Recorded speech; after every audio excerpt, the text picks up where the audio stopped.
They were saying that They don't want anybody around. aren't affected that spreading the smaller molecules. Yeah, I've heard of that. Like smaller droplets, so then that was really one of the things they were all adamant about. It's just like. Yeah, I don't know that particular one, but they call it, you know, even the smart people. nylon or whatever. They call them gators. Yeah, it's just like that. Yeah. I'm going to call this September 9th, 2020 budget hearing to order. I'm going to dispense with the pledge and the invocation until we start the regular meeting at 7 o'clock. So Steve, this is your show. Yes. And Renee, I see you're up there. So you two take it away. Okay.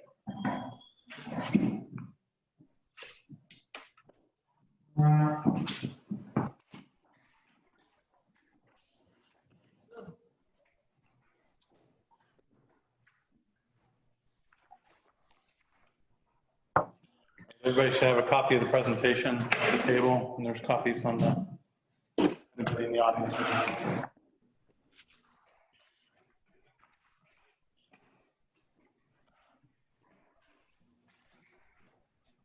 Alrighty, so we're gonna, the purpose of the public hearing tonight is to millage rates and the tentative budget for fiscal year 2021. This is the first of two public hearings. This public hearing was advertised on the trim notices that went out in August. It was advertised to be both a in-person meeting and electronic or an electronic meeting, virtual meeting. So it was advertised that way, and we have put out information both on the website and the meeting was happening tonight. So the outline of the presentation tonight, first thing I'm going to do is present the millage rate. Then I'll turn it over to you, Mayor, for any public comments. And then I will go through, there's three distinct actions for you to take tonight. First one will be approval of the millage rate. The second will be the approval of the 2021 budget. And then the last thing will just be the approval of the final public hearing for the final adoption. So the first thing is so actually the 2020 millage rate is 6.5. I thought I had changed that on the slide. The FY 2021 millage rate was approved at 6.5 in July 28th. So the current year millage rate is 6.5. The approved millage rate is 6.5. We went out on the trim notices. Recommended millage rate is 6.5. The rollback rate, which is the calculated rate based off of if you wanted to keep existing property, if you wanted to keep revenues at the same on the existing property, taking out all new construction, you would have to adopt a 6.1952 rate in order to keep the revenues the same on the existing properties in town, which would be, so the recommended rate is 4.92% above the rollback rate. So that's what that 6.1952 is what they consider the rollback rate. Any millage above that rollback rate is considered a tax increase based off of the state statutes. So when we advertise for the final public hearing, it shows up as a tax increase. But we are not changing the millage rate. We're not increasing it. As far as that, it's all formula driven based off of property values. So again, open up for public comment. This is a public hearing. Then I can go through each of those items. Okay, well, I open it up for public comment and questions about the budget. Do I have anybody in the room? Mark, you're the only one? No. Anybody online, live virtually? Alicia, are there any raised hands? No, I don't see any hands raised. Okay, thank you. Okay. If you think of something a little later, just let us know.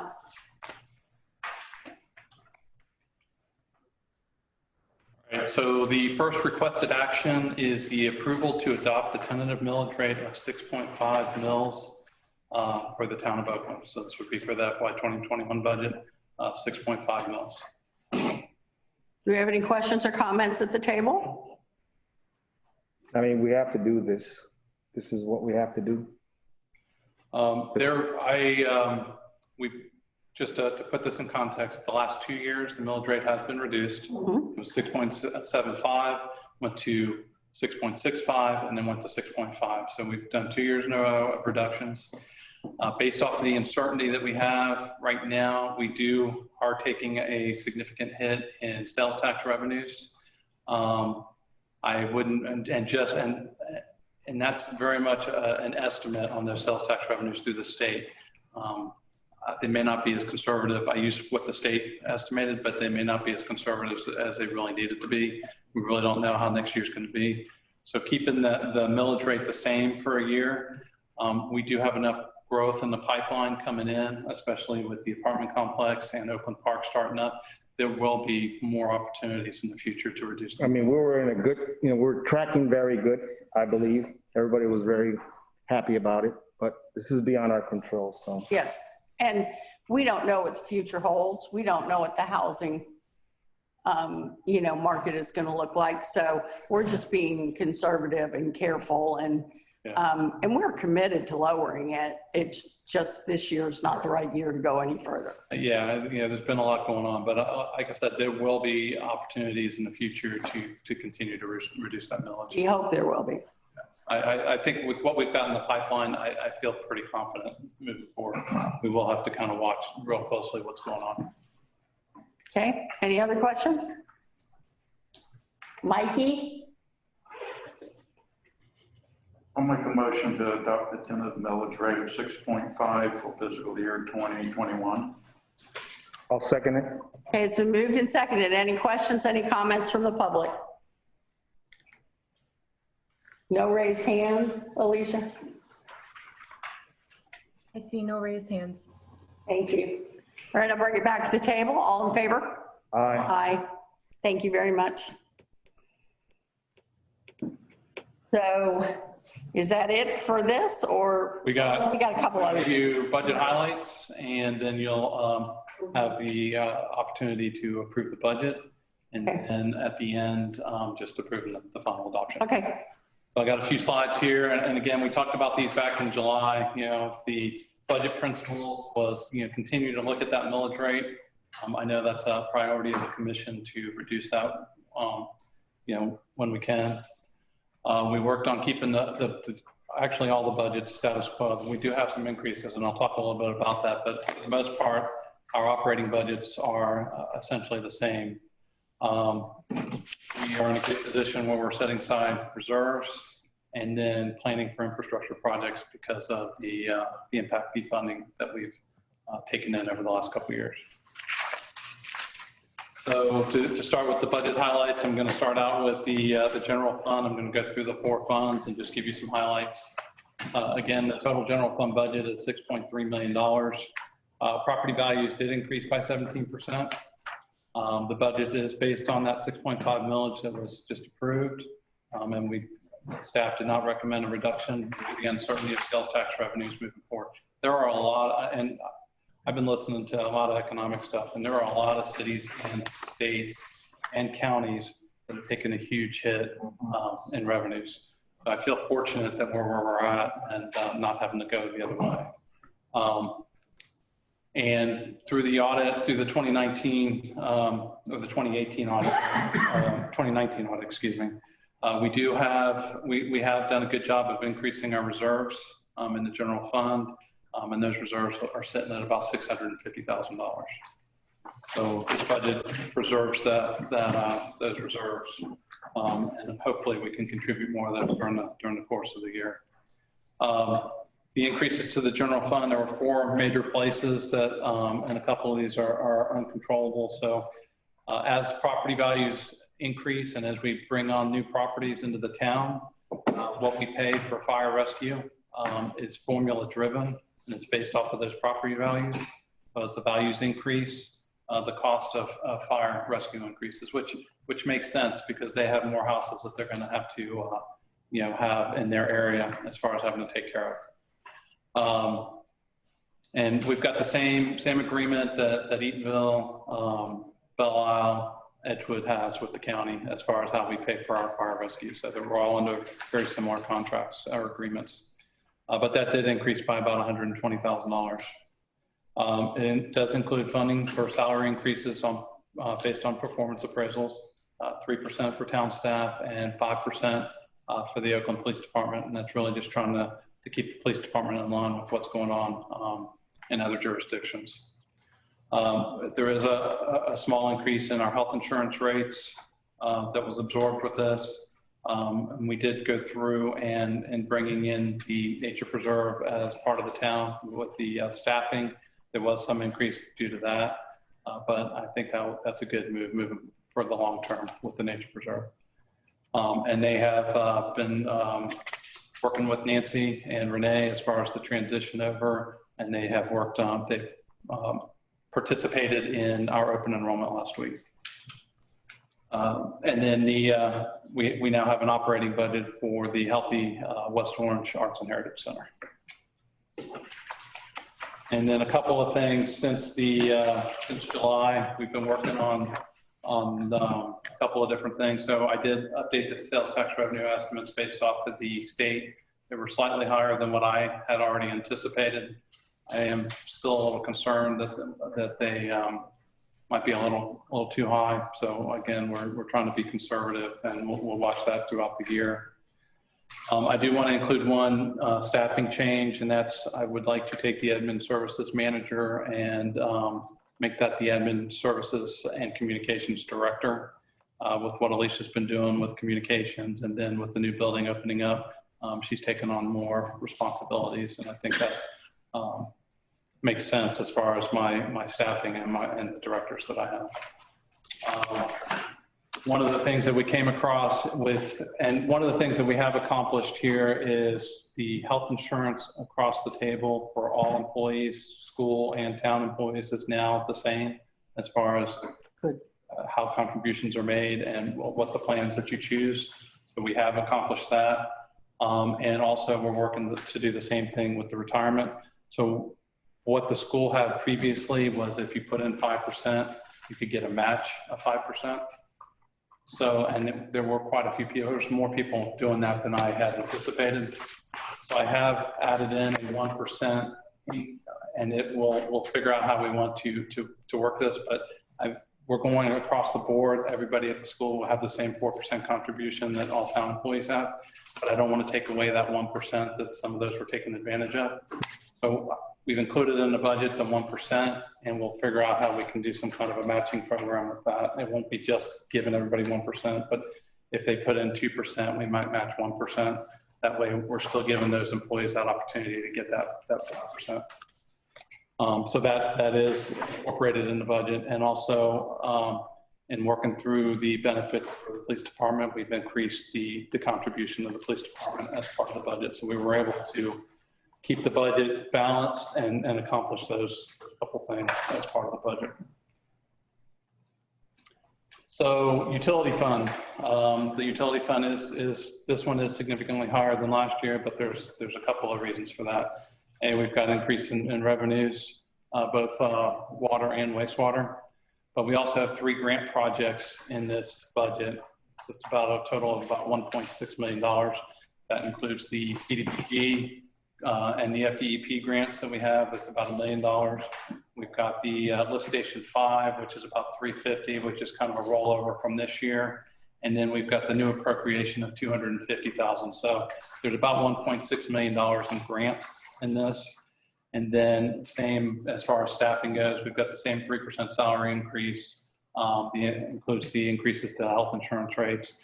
The one thing I did add from July to now was money to do a water and wastewater rate study. We've come to that point where we need to look at that. I think we had this discussion back last month.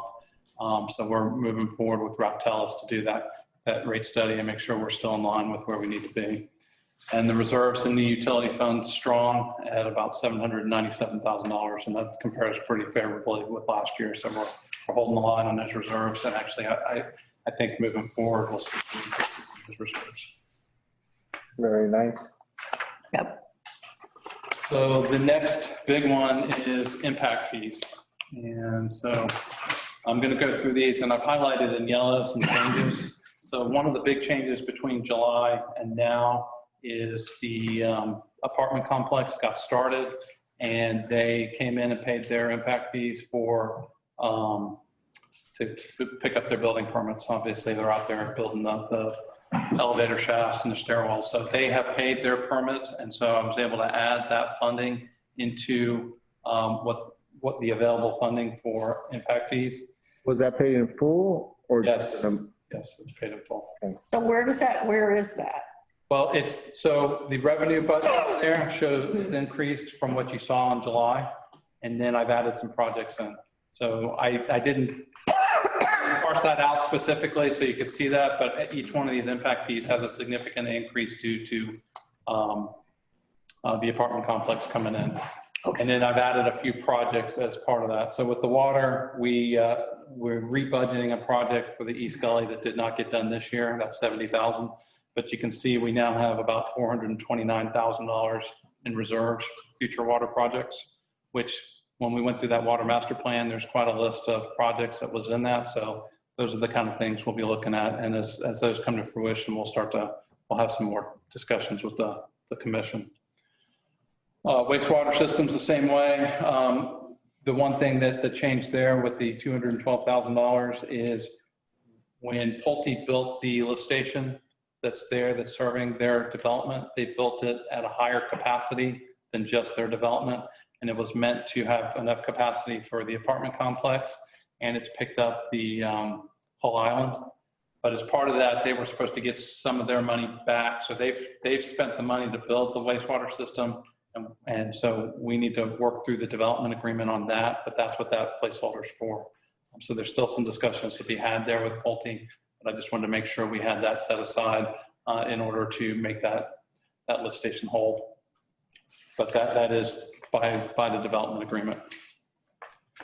Parks and Recreation, there was a huge increase in the funding. I think it was close to $400,000 that came in because of the apartment complex. Again, I have the same list of projects that was previously there, but I have added in a $180,000. We talked about the playground being a priority for the commission. So we've put in $180,000 there to start that process with the playgrounds. One of the other projects is the Sadler Avenue Trail Extension is essentially that cemetery loop that was shown in the mobility master plan. We've highlighted that as part of the Healthy West Orange the trail master plan that they're working on. And so one of the things I'd like to do is come back in October and talk about that particular project and one of the transportation projects. But that $100,000 is in there to begin the design of that project. We've got a lot of the right of way to take it all the way down Sadler to Tubb Street, and then down Tubb Street to connect with the West Orange Trail. So again, I need to come back with some maps and kind of lay that all out before we get going on the design. And I'd like to do that come October and have that discussion with the commission. But it gives us a loop then that would connect at the West Orange Trail and their Amen Pavilion all the way through all three cemeteries, down to Tubb Street, and then back down to the West Orange Trail. So I think it's got some real potential. It is part of what was in the mobility master plan. So I'd like to come back and have that discussion in detail with the commission, but that's the placeholder to get that started. Under law enforcement, we previously talked about body cameras. So we've got the funding there for the body cameras, to the initial funding to get that set up. Future years, when there's maintenance involved with those cameras, that'll have to come out of operating, but the initial setup is something we can do with impact fees. And I know Chief Peak's already got most of that in place, putting together the policies and everything so that we can hit the ground running come October 1 on those body cameras. So that is a priority to get that done. The next big one is transportation impact fees. I believe that was closer to $750,000 that came in through the apartment complex. So you can see we've got we've got total revenues of about $2.8 million. That includes estimates for how much we're going to bring in this year also. all of these include estimates for for 2021 this year and what was already in the pot. The big project there is the roundabout, and that's based on the agreement that the board approved, or the commission approved at the last meeting. So we've got our funding set. So when they're ready to start construction, after they bid the project, we're good with that with Orange County. I did put a little bit of money in there for post-design services with CPH, because there's always, things that come up. Yeah. And so we can deal with that.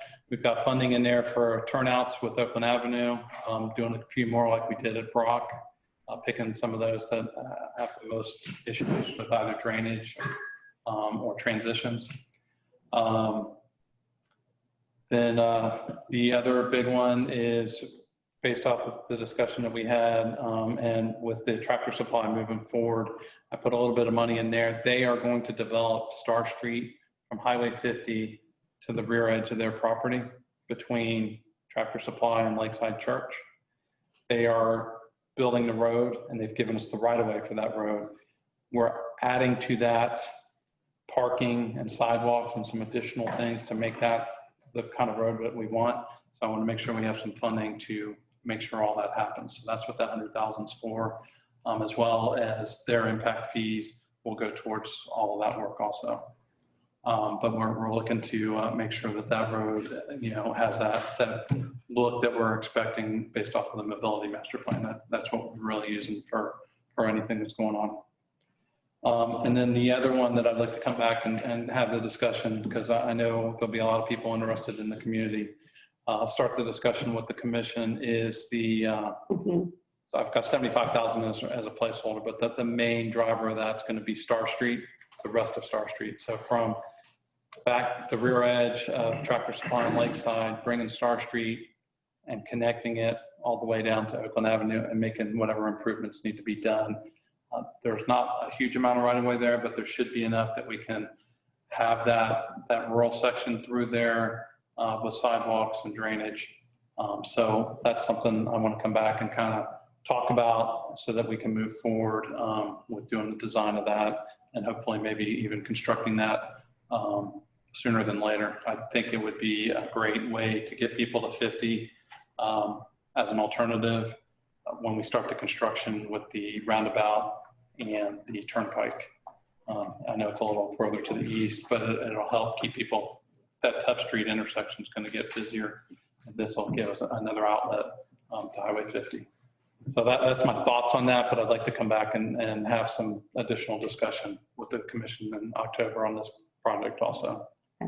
And then we've got in reserves about $1.6 million for future road projects, which I think probably sometime in the spring or the summer next year, we need to sit down and kind of go through the priorities of the commission on future road projects, so that once that roundabout's done, we know the next things that are in the queue. I'm really just, trying to get that roundabout as but, and should we get some of that money back, should we get some additional funding, then we might have some additional funding. So I kind of want to see where the direction that's going also. But I think it's important to come back and have that discussion.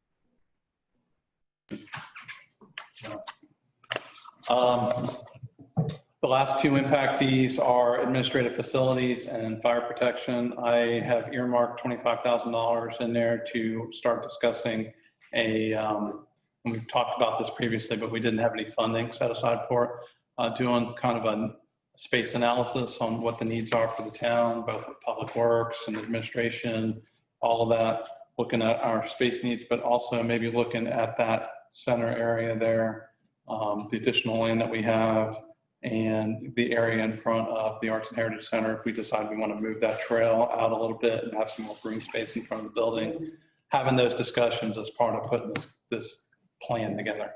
So that's something we'll start working on. That probably would be kind of a spring kind of thing to start looking at that, assessing our space needs and the future of the additions to the town center. And the last thing, we do have a fire protection impact fee. We've been collecting this for a number of years. It's not a whole lot, but Mike's identified some areas where we could use some additional fire hydrants, either some upgrades to lines so we could put hydrants in, some areas that could use that. So we've earmarked some money to do that process during the course of next year. And I'm throwing this in, and it's not, our budget issue, but Joseph sent the update from Metro Plan, Yeah, and our sidewalks are in the budget. So that's an awesome thing too. I was hoping Commissioner McMullen would be able to bring that up during a regular meeting, but yeah, we've got that sidewalk plan and with MPO. Very good. Thank you, Commissioner. I'm just a messenger. No, that's not true. So that's the impact fee budgets. And like I said, there's a lot of work to be done there. The more money we have, the more projects it creates, the more work that Mike Parker has to do and the rest of us. So. Well, getting money is one thing, spending it is a whole nother. Well, I think one of the best things that the commission has done was having that mobility master plan in place, because that's given us some framework to talk about both trails and road improvements. It's what I was going to use if we got sales tax money when they were doing the sales tax initiative. I think that's just been a great tool for us to use. And so that's what I'm working off of. But like I said, I think we need to sit down and kind of prioritize some of those projects in the spring or summer, and so that once that roundabout gets done, we know what the next projects are going to be. We can only hope that roundabout gets done. And the opportunity study is going to be valuable to us. Yes, as projects come in. Is there a study on these projects for maintenance that you can add to it? Based on the study, find out all these projects we add, what the maintenance cost is going to be, like the Sadler Trail and all that. I mean, that's Yeah, well, absolutely. And that can be part of the discussion. Yes, we used to have to do that when I worked in parks. We'd have to also talk about, what are the maintenance costs. So as part of that discussion, we can certainly talk about that also. Thank you. Okay. The last one is the Oakland Avenue Charter School budget. So it's just under $5.8 million. Again, when we recommended the budget back in June, we needed to have a budget in place to start July 1st. We essentially used last year's budget because we had no information from the state. So we did get the state revenue calculator, and it really didn't happen until July. They've gone through and calculated what the revenues were going to be based off our FEFP, the number of students that we have. I haven't got the most recent count, but I know we have around 530, 534. Anyways, and then as part of that, we also got some additional money for teacher salaries, which the commission approved at the last meeting. As part of that funding structure, we do have the VPK program that the school OACS is now running, rather than having a provider do that. So those revenues and expenses are in there. We do have some CARES Act funding that we worked through OCPS to get. And so it's reimbursable funding. So that's in here. And then we're also looking at other opportunities for some CARES Act funding through the county that might also include the school. We're looking at it for the town with some of these technology things that we've done. There's some opportunities to get reimbursed for it. So Renee's working on that. But we can maybe include some of the stuff with the school that's not being duplicated somewhere else. That's good. But there is definitely some expenses in there with the school, with the staffing. We've got a nurse now, janitorial and PE supplies that have caused some increases to the budget. And then, like I said, we worked with them on the health insurance and the retirement. So there's been some increases to that, but they still have reserves of about $385,000 budgeted. The big elephant in the room with the school, and we'll come back and talk about that more. I think Commissioner Satterfield might have a few comments at that during the regular meeting. He's on my phone now. Is the AC. Oh, yeah. So, Okay, good.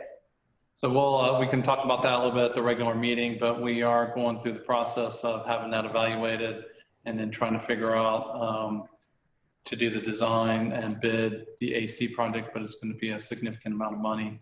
And we're going to have to talk about how we want to finance and pay for that. So that's a discussion. So that's not within this operating budget, but that's something that we'll need to talk about at future meetings. So the overall budget, and what was in the memo that I had, the total was incorrect. The numbers for the individual budgets are all consistent with the pages that you got. I just didn't add them up correctly on the spreadsheet that I was using. But the total overall budget is $21,460,631. That is about a 23% increase over last year's budget, which was just under 18 million. But again, some of the big drivers of that are the number of impact fees that we have, the amount of reserves that we've been able to increase. So those play into that change also, where we had a very, very little reserves in the general fund last year. We've got $650,000 in the reserves. So that's a huge driver. And then the utility fund with those grants is also a driver of the change. So overall, for the most part, other than those few changes I showed you in the general fund, we're trying to keep pretty much a status quo budget with what we've got for the current year. So with that, any questions anybody has about the budget, anything that I missed, any detail that you want? But the total budget is $21,460,631, and that would be the request would be to approve that. Any questions? Mikey? I'm listening. Okay. All right, I need a motion, please. I'm having a hard time understanding. What you doing, Oh, John, you raised your hand. So Alicia, can you unmute John so you can speak? I can't understand you. He can't, can people virtually understand us? Yeah, I asked him, I invited him to unmute. Okay. There we John, go. do you have something you'd like to say?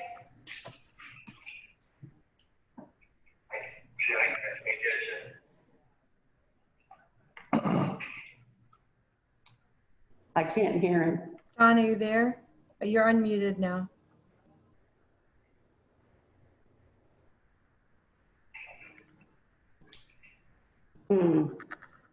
No, it's not picking up, but he is unmuted.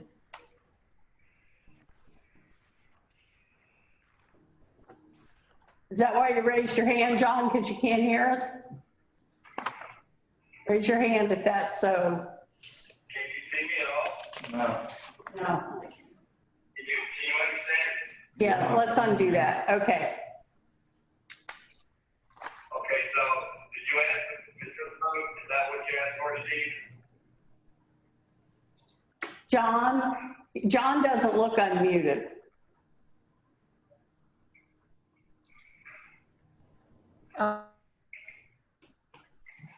We need to unmute him. We need to unmute himself. He's unmuted, it's just not showing unmuted. I don't know what's going on with this.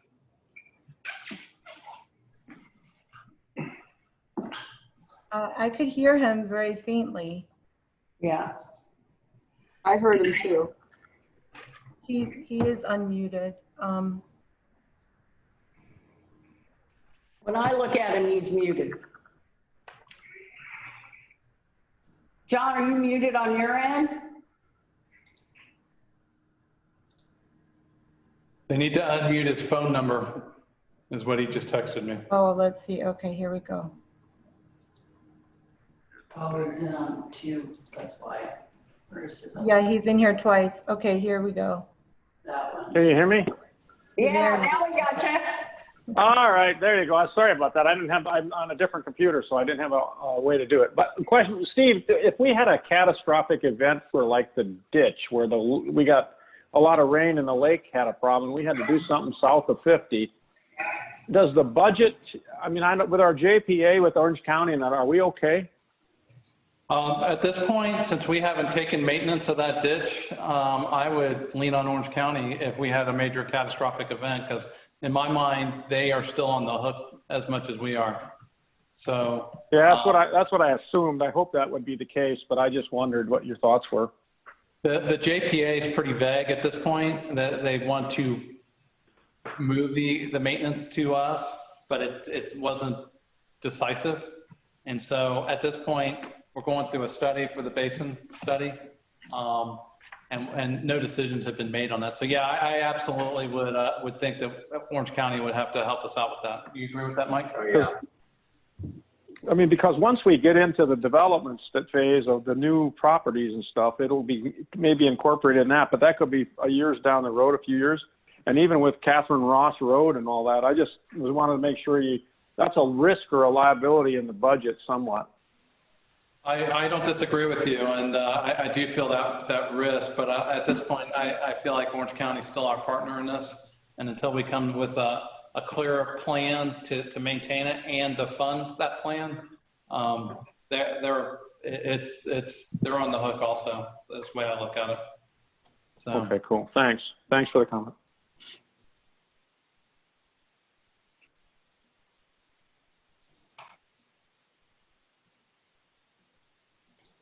Okay, I didn't have a motion, did I?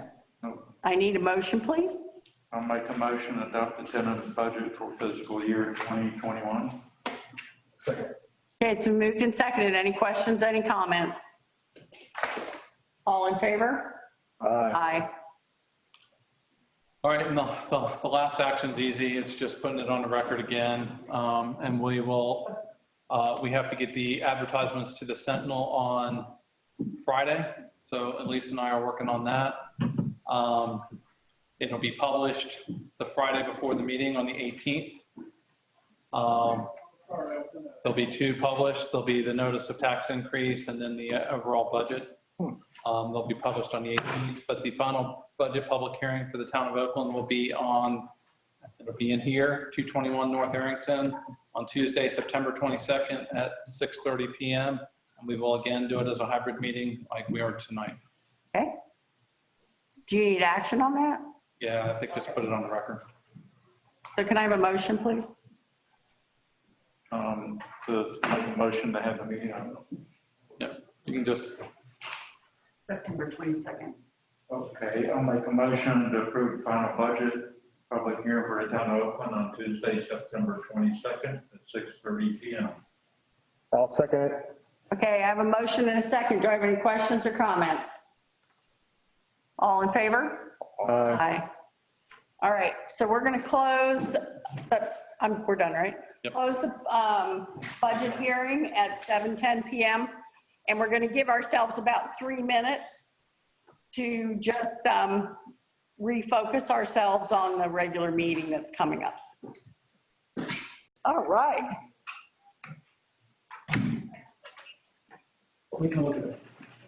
I'd like to welcome everybody and open the regular Oakland Commission meeting to order. It's almost 7:20 on September 9th. Please stand for the pledge and the invocation.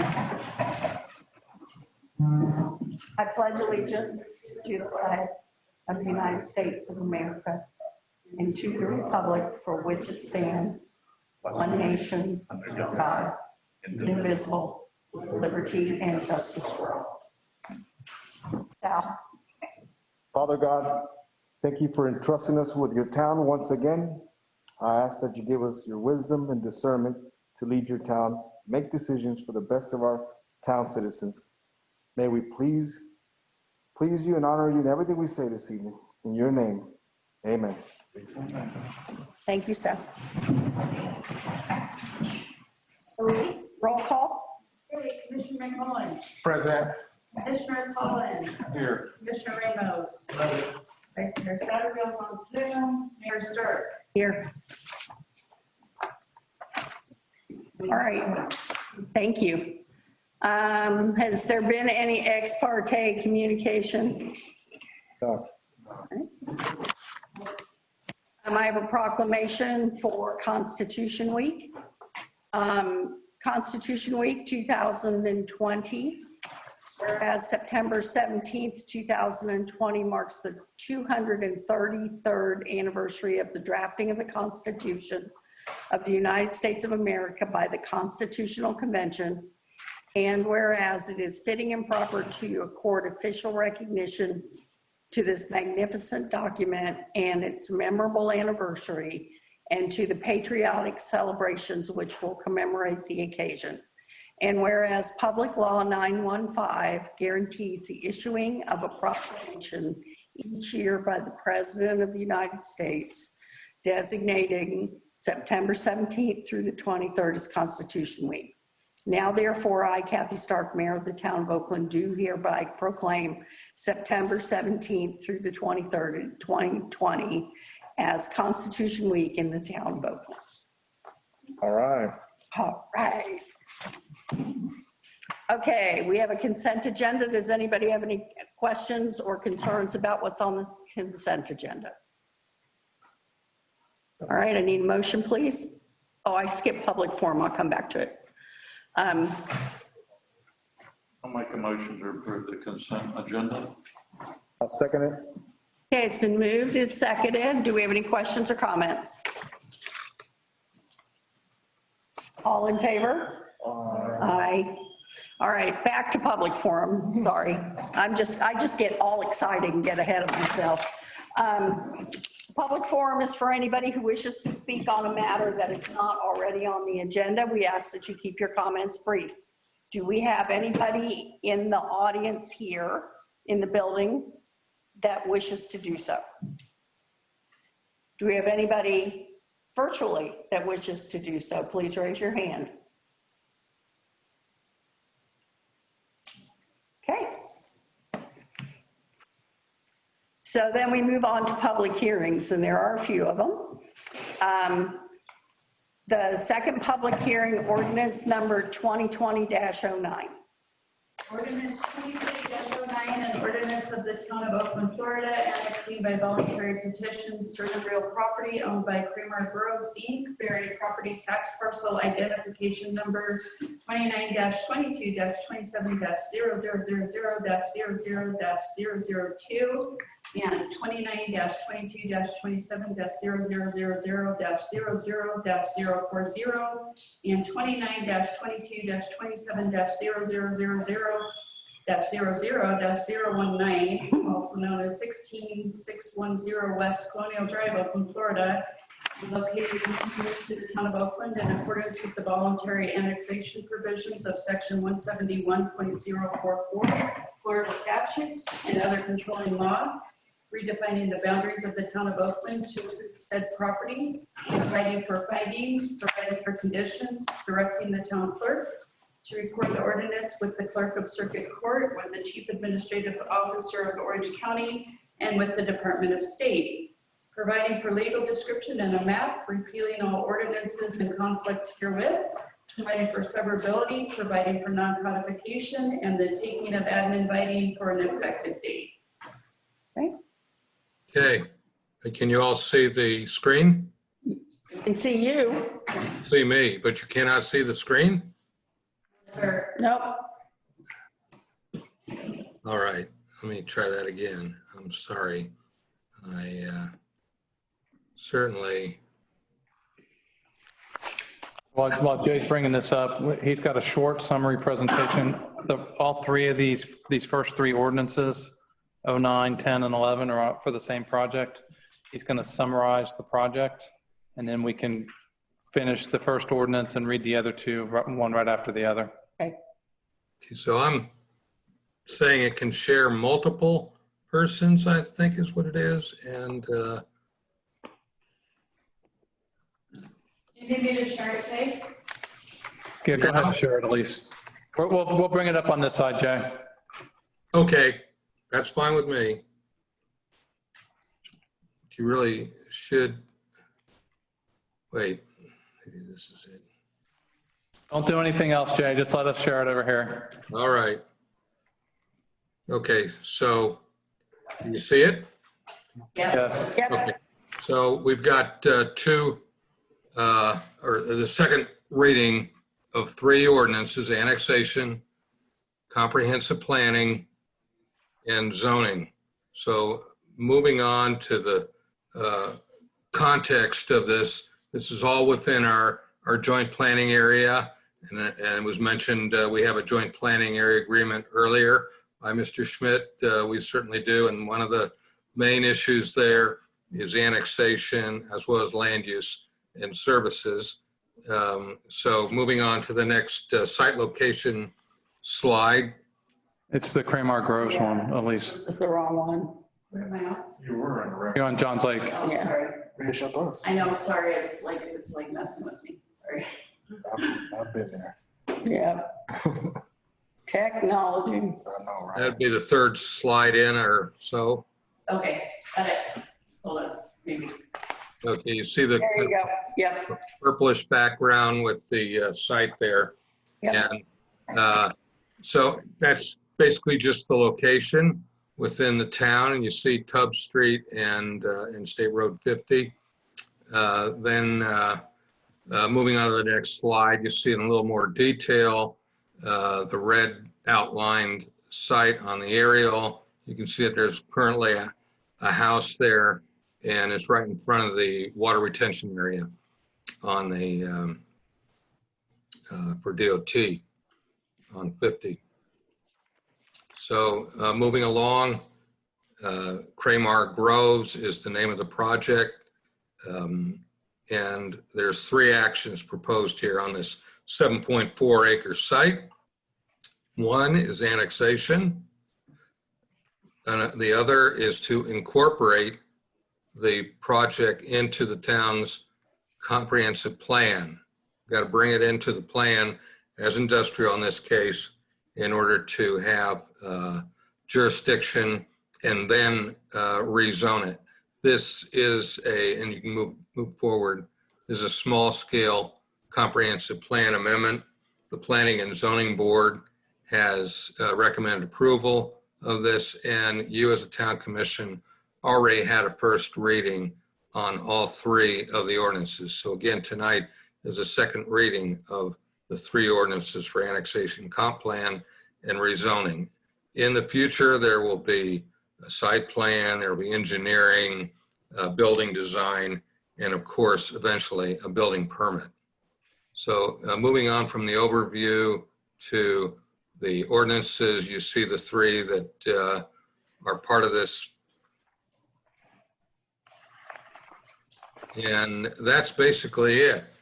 You've already seen this. Usually we don't have a summary on a second reading, but we felt that it would be appropriate to give a little background so you understand. It's just the 3 small, and it's a small scale comprehensive plan amendment that you do not have to send to the State Department of Economic Opportunity, DEO. No, I think the one thing on a previous slide, this is mini storage, mini warehouses, what's being proposed here. That is true. Yeah. So now we can, if the mayor, you just want to take over and go through the 3 ordinances. We've read the first one already, and whatever public comment there might be. Yep. So we have the first one, which has been read. Do we have any questions or comments at the table on the first one? No. And Mike, it will text Elise if he has anything. Otherwise, I need a motion, please. I'll make a motion to approve second reading of ordinance 2020-09. Second. Moved and seconded. Any questions or any comments from the audience? Or virtually. If you have any questions or comments, please raise your hand.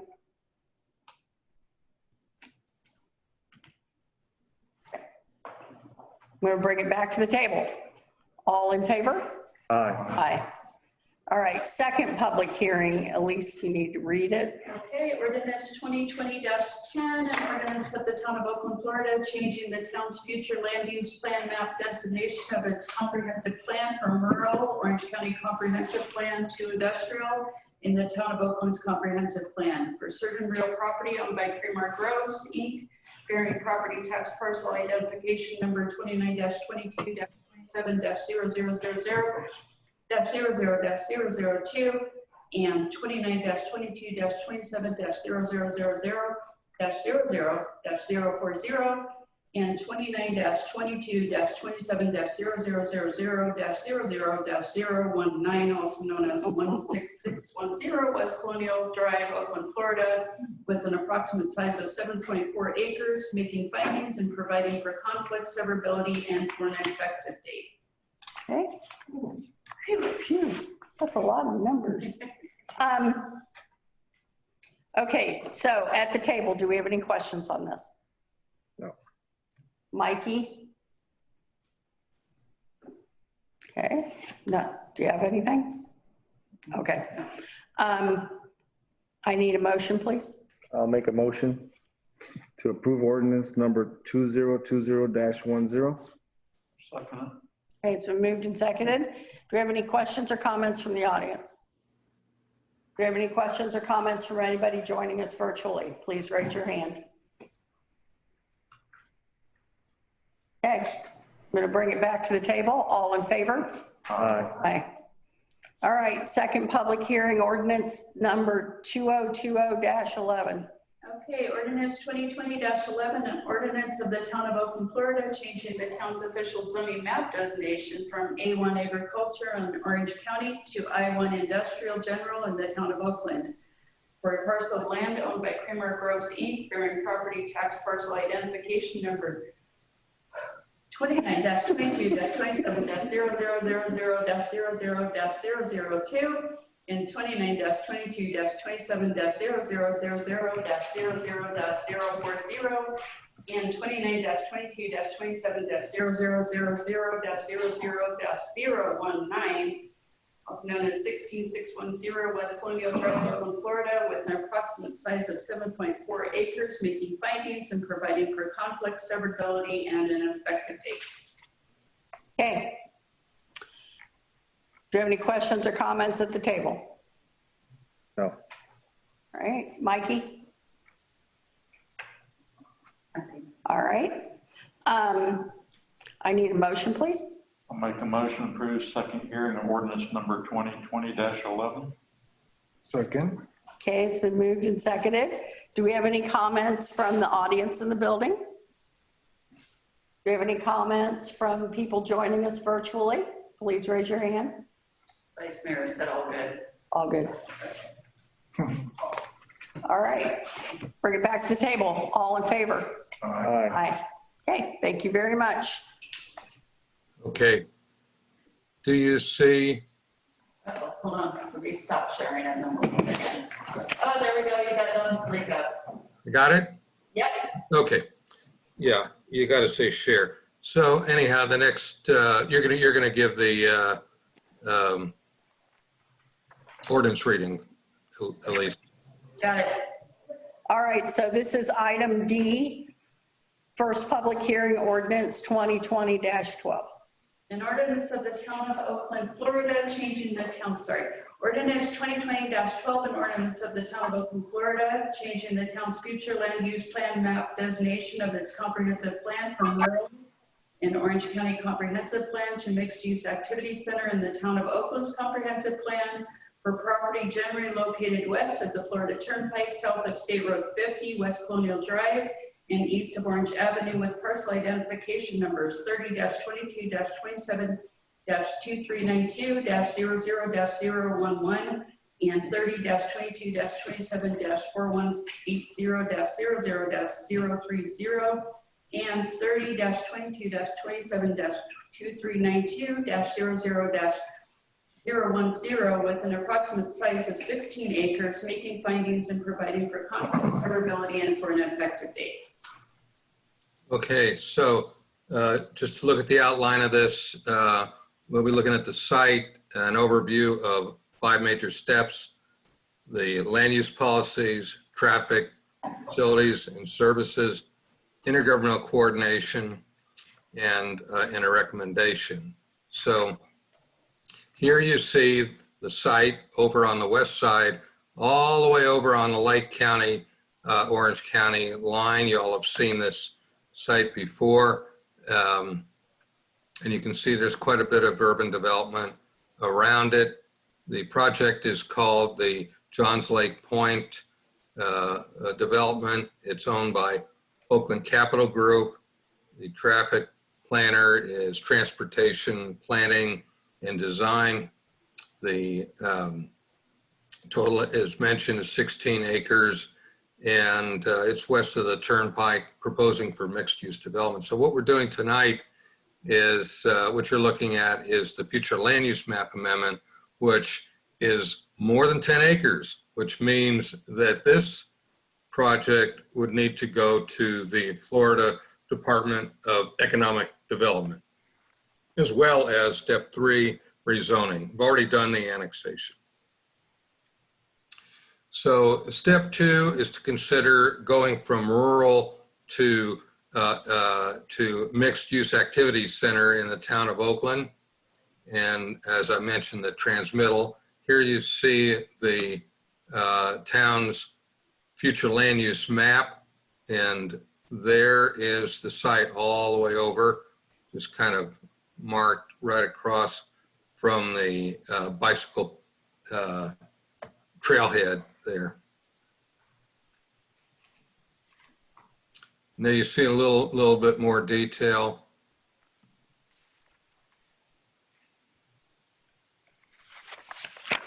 So basically everything along the State Road 50 would be proposed for mixed use activity center of some sort. For the most part, anything, especially anything mixed use, which this would be walkable, livable communities, a residential density, which you amended our comp plan to lower it to 25 units per acre, group homes, assisted living facilities, and we'll talk a little more about that. So the findings are that it is consistent with our State Road 50 land use policies. The traffic is at a level of service F, but it's not going to make it appreciably worse to have more development there. Water is central water from the town of Oakland. Sewer is central water from the town of Oakland via the city of Claremont.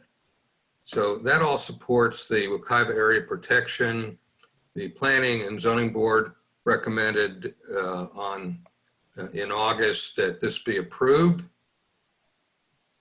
And the recommendation is to approve on first reading ordinance 2020-12 to amend the comprehensive plan for this 16 acres to mixed use activity center on the future land use map, and then transmit it as soon as possible to the Florida Department of Economic Opportunity.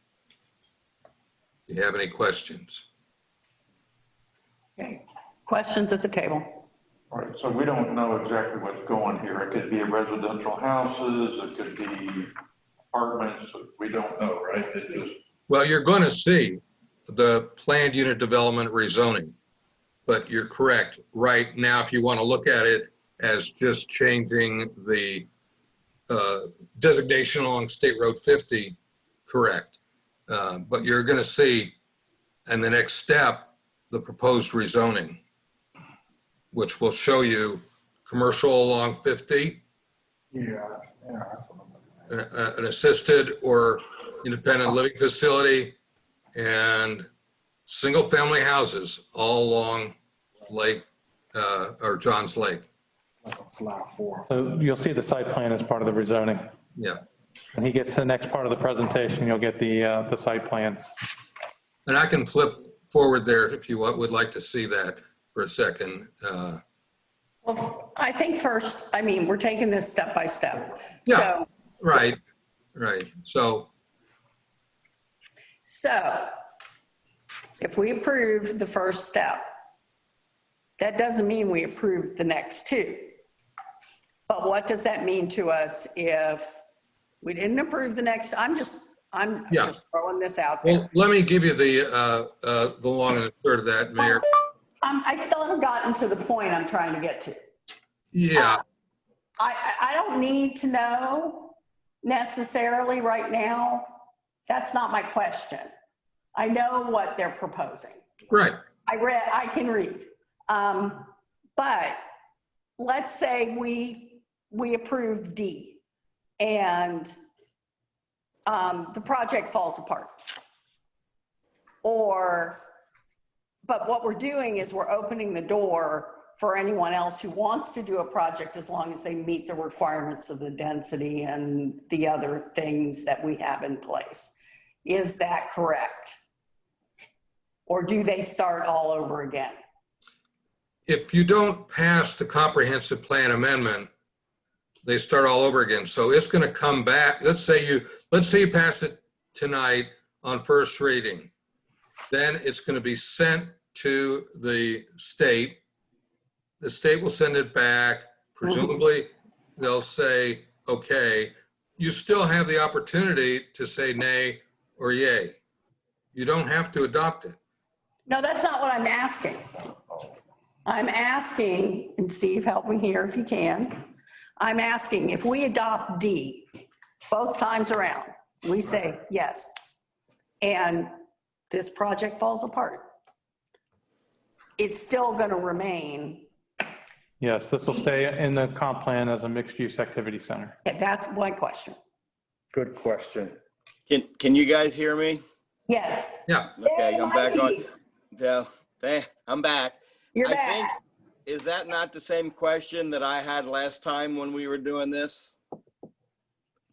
I believe so. Did we get this far?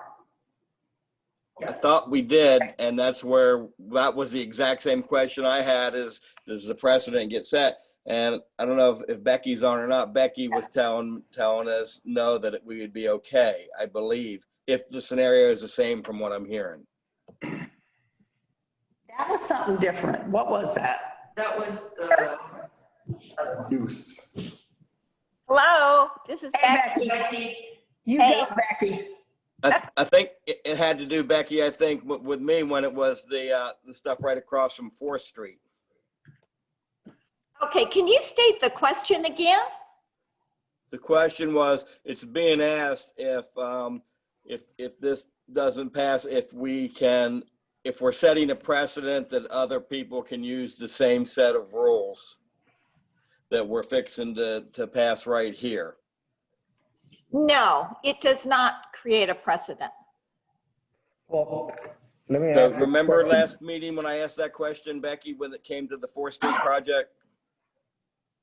That was not, Becky wasn't there for that one. Oh, that's right. It wasn't. I'm sorry, Becky. So, If we're talking about a legally enforceable precedent where someone could say you're legally required to do something, yes. they would, from a very practical standpoint, when you do something for one person, it's kind of difficult to not do it for others.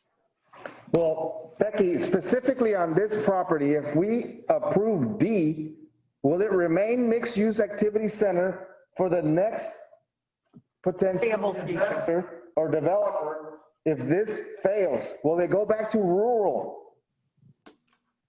They will, if you adopt it after it comes back, yes, it'll stay mixed-use activity center. It'll be part of the comprehensive plan. Exactly. But if you don't adopt it when it comes back, no, it's going to stay rural, unincorporated, land use wise. Right, but after we go through the second part of it, once we do it, and it's mixed use regardless whether this particular project goes through or not. That's the question. That's right. That's right. Yeah. That's correct. As long as it answer is meets yes. all our criteria. As long as it meets all our criteria. Right. Which is, I think, Mike, a different question than we asked, if I could just remember the whole context of it for the 4th Street thing. Okay, I believe that's kind of where I was trying to go to, and maybe I didn't get myself clear with that, but it was the exact same thing I was trying to ask about. So if that didn't go through, can someone else do the same thing there? That was what I was. So Okay. it's one step. Got it. One thing that you need to consider when you're changing your comprehensive plan is that once it's done, it's done. And you've got to go through, you've got to jump through an awful lot of hoops to change it. Change it back. And when people have purchased the property in reliance upon what's in the comprehensive plan, then you can be kind of stuck. So, you know, it's dicey to do the second reading of a comprehensive plan amendment unless you're pretty darn sure that the worst thing that can be done under that comp plan is okay with you. If that makes any sense. It does. It makes sense. Yep, I got it. I'm sorry. Well, now, a zoning, Madam Attorney, a rezoning, though, is something that is a legislative decision. In other words, sure, there isn't anything that's forcing a town commissioner, any other elected body, so to speak, to rezone to one thing or the other. Not to rezone. Right. You're correct. Yeah, I mean, after it's comp plan, so to speak. Yeah. No, I agree with you there.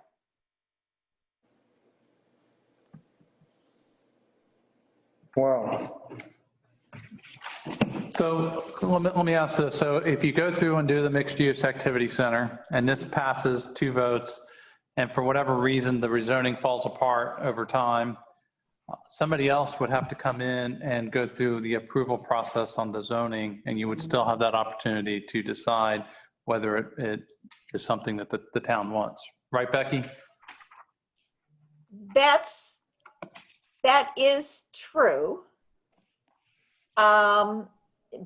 You have to be reasonable with it, but Right. yes, that is true. So there still is a decision point. This particular rezoning has a development agreement tied to it. If it goes through and then something changes with that, they'd have to come back and amend the development agreement to do something else on the property.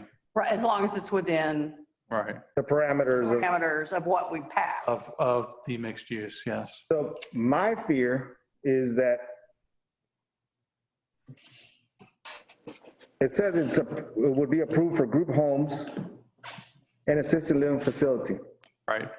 Which at ALF is something of that we would want in our town. To me, that would be like, that's the bait to bait us in. But if I go back to what happened in Longleaf, with Chuck Woodall, and how it switched around beyond their control, saying it was not feasible to do a facility, but now that we have the parameters of 25 dwellings per acre, we like to put an apartment up. Well, that's what I don't want to happen. I want to, I'll just respond to that if I may, and to say that when you do get to the rezoning, if you do, it's up to you. But if you want to look at it, it's very exact in the sense it says so many square feet of this, so many square feet of that, so many rooms of an ALF or an ILF. So it's not like weasel wording to say, oh, it could be multiple family or it could be some other thing. It's not like that. So what happened with Chuck's project or with Dwight's project, it had in there 500 units, 150 senior living, 350 apartments. He had approvals, entitlements for either or both. He had an either or. And he chose to do the 350. This does not have that same weasel wording structure. This is not structured. This would have to be maybe Becky helping us out or helping me out and understand, how do we approve this D? Can we make it that we're approving it so long as the assisted living facility would be what you would use for the 25 dwellings per acre? Well, D doesn't even describe that. All D is doing is saying that we're taking it from rural to mixed use. And talking about, is it talking about density? Only from the standpoint that every planting designation has a density, it has an intensity, it has an overall, but you still have to get from the planning designation, in this case, mixed use activity center, into a specific zoning. So what's the specific zoning going to say? Right. So E and F are more around what it's going to be. Am I correct? E is. Okay, E is. All right. So we're taking these one piece at a time, but it's almost like we're flying blind. Well, can you Taking Well, no. before we decide on E? I mean, before we decide on D as in dog, can you explain F and E, work backwards? F is something completely different. We're only talking about E, which is the rezoning. Right, but can we talk about E and F? If you'd like to go through I don't think there's an issue if you'd like to go through the presentation for the zoning. And then, Because I think so if I can summarize, what we're feeling at the table, or what maybe some of us are and I am feeling, is what happened at Longleaf. We were looking for ALF, felt like we had that locked in, and clearly we didn't. right. So if we're going to go down this road of ALF, I want it locked in, and you can't come back and say, oh, I'm going to build apartments. We did reduce density based on what we learned at Longleaf. So this is much, and that was part of that opportunity study, correct? Well, the density was just completely different because we kept having discussions about density. So we did change the density because it was like 50 or 60 units per acre. We changed it significantly. Changed it to something that was more reasonable. Not that we ever have to hit that, but. Right. And the other, okay, go ahead. So what we can do, if Jay's all right with this, and Becky, we can go through the presentation and you can see what's entailed with the zoning, and then you can come back and approve. It's here, but. Yeah, but we can go through that so that you know what the site plan looks like and what it is that the development agreement has in it. And then we can come back and you can approve the mixed use, and then we can do the reading for the rezoning. And the other thing that I want to understand when you start this presentation, and I want to land the plane, I don't want to go long, but I don't understand why we're doing a PUD, and maybe I'm just. Well, because it is proposed to be a mixed use project. So if you want to have some commercial here, some residential there, this type of residential here, this type of residential there, that is how you do it. Well, thank you. But again, back to I'm feeling. Scare me. Yes, is that this developer may not be the one who's developing it next year or 2 years from now. That's correct, but the next guy. Dwellings per acre still is commercial and houses, and you can still put 250 unit apartment complex on. No, we couldn't do that. Couldn't do that because when you see the development agreement, it says an ILF or an ALF. So it does give him the flexibility of having an independent living facility or an assisted living facility, but that's it. Okay, so at Longleaf, we did not have ALF, ILF, and apartments? That was just Dwight had all three options. Oh. Yeah. Okay, I just want to make that clear. When Dwight's got approved, it had all three options. This does not. So let's go through the rezoning presentation, and then we can give the applicant an opportunity to speak, and then we can come back to the mixed use approval. And Joseph, did you have something you wanted to say? Because I saw your hands going like this. I don't want to get too far ahead. Yeah. But my concern was, I saw that right away as far as the ALF. When we get there, I'll bring it out. Okay, I that's don't want fine. to get too far ahead. Yeah, okay, I do but want some comments. I mean, we can all read the presentation, Yeah. but I think that it's helpful for us to see the whole picture. No, absolutely, absolutely. So- So he's got it queued up. So let's go through the rezoning, Jay, and then we'll come back to the mixed use approval. Sure. I just want to make sure that we, when we go to this presentation, Madam Attorney, should we read the ordinance? No, let's just keep the one ordinance on the table that's there and just go through the presentation. We'll come Okay. back. I agree. Fine. I agree with Steve. Okay, no problem. So, blah, blah, blah. Now on to rezoning, step 3, so to speak. So that includes the plan unit development, the proposed uses, traffic improvements. This is where you get down to the detail, stipulations and conditions. So again, we're on number 3, underlined. And again, you've seen it. You know where it is.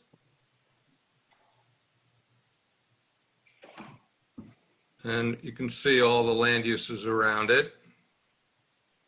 I'm not going to dwell on that, but I will dwell on the fact that we are designating this land as an urban corridor in our design districts. So not only do we have a zoning district, but we've got districts in our design districts. It's not traditional neighborhood. It's not general neighborhood, it's urban corridor, which fits 50. And those are the design standards that are in that code. And it's proposed to be a planned unit development zone, which, here you go. There's your commercial, retail along the State Road 50 corridor, 1, 2, 3, 4 lots with very, very specific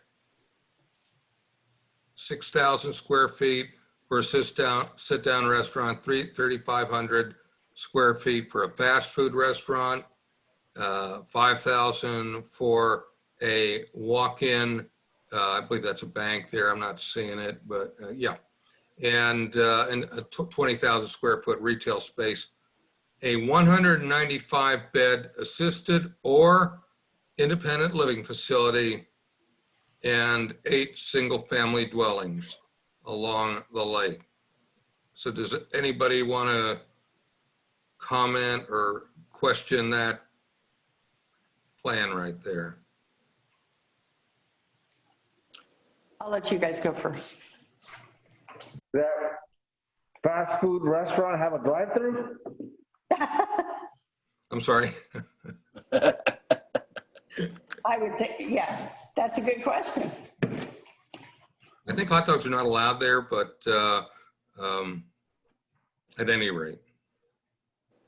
I don't think it's gotten that far into the planning, whether it's going to have a drive-through or not.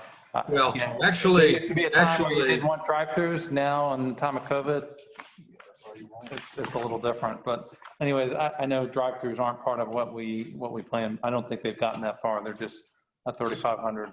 Okay. Well, if you do read, and I did tell their traffic consultant that we really don't allow drive-throughs because of our orientation towards pedestrians, et cetera, et cetera. So if you read carefully the words, it does not allow drive-through, but they're going to have some kind of a waiting situation. I don't know exactly what it is, but it will function, they say, like a drive-through. It is a bit of a detail, but I did want to make it clear that it is mentioned in there so you know it. Okay, so. Wait, I have questions. I want to make sure the guys, anybody else have questions? Because I have questions. It's too early for notification, right? So we haven't notified the residents around there yet, have we? That's a good question. Yeah, it's Everybody's notified. They've been given, letters have been sent to the How long appropriate. ago? French. When did they do that, Jay? Oh, it's months ago, right when we started out with the rezoning.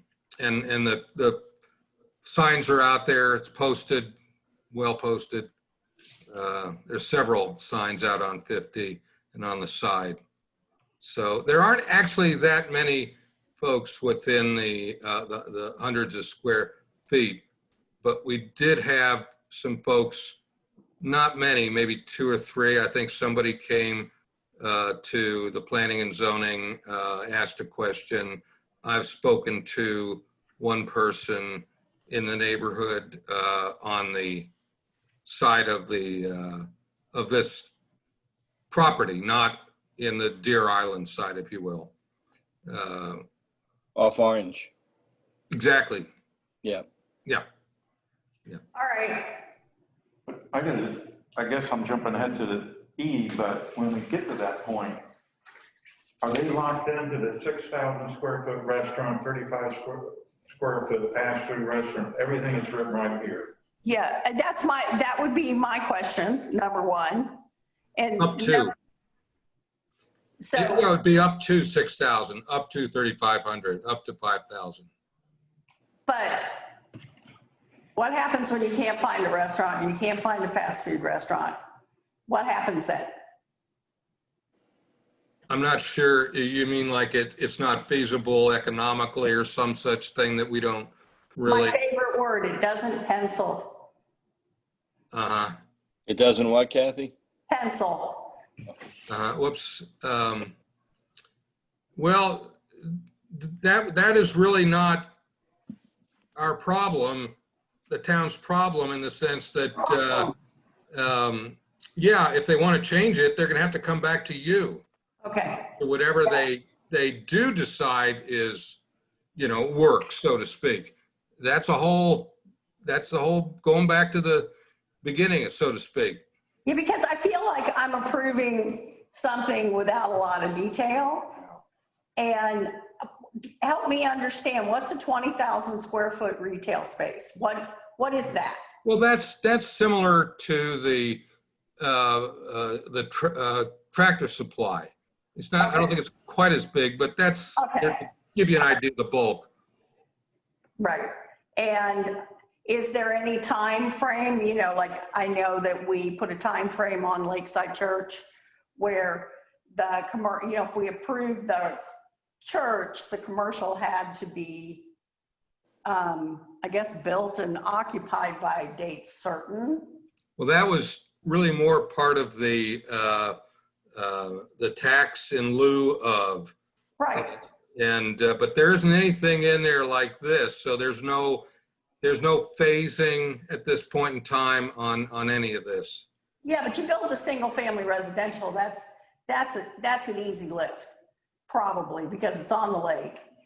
And that's not where you get your commercial taxes from, which are where, it's more lucrative. Well, certainly. And so you build a single family residential and then, we couldn't find anybody, so we didn't build the rest. And, the ALF didn't quite work itself out. And I don't know right now about ALF at all, given Corona and, the warehousing of people who are of age and how that's been going. So how high is the ALF ILF? How high? Oh, it's 4 stories. 4 stories. Okay.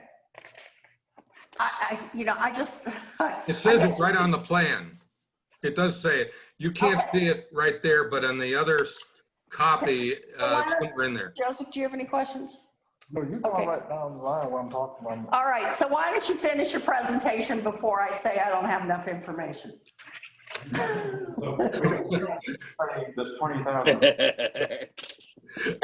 The 20,000 square foot retail space, we don't have any say or won't know what's going in that at all. They just do it. Well, eventually, Well- I mean, when they build it, they have to get approval of what it looks like and things Yeah. like that, correct? Now, let me just say that it does seem like it's kind of vague there, but it's really not, in the sense that, yeah, that's a 20,000 square foot retail space, but has no outdoor storage or display. It's indoors. It's an indoors something. So There could be 20,000 square foot stores, though, right? It's not just one, it's a store. I mean, yeah, I guess it could be more than one store in a 20,000 square foot retail. I wouldn't argue that.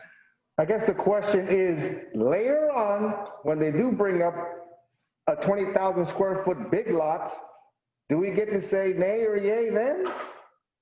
No. No, we don't? Or yes, we do? Not as long as they meet our If they meet the design. design guidelines, don't forget, they've got to tote your line here on traditional design. I have one more question before you go on with your presentation too, is they had a traffic engineer, and I think it's in here somewhere. Yeah, we're going to talk about that. Do we have a traffic engineer looking at this too? Yeah. Okay, go ahead. Yeah, in fact, Mayor, I'll go right to that, right there.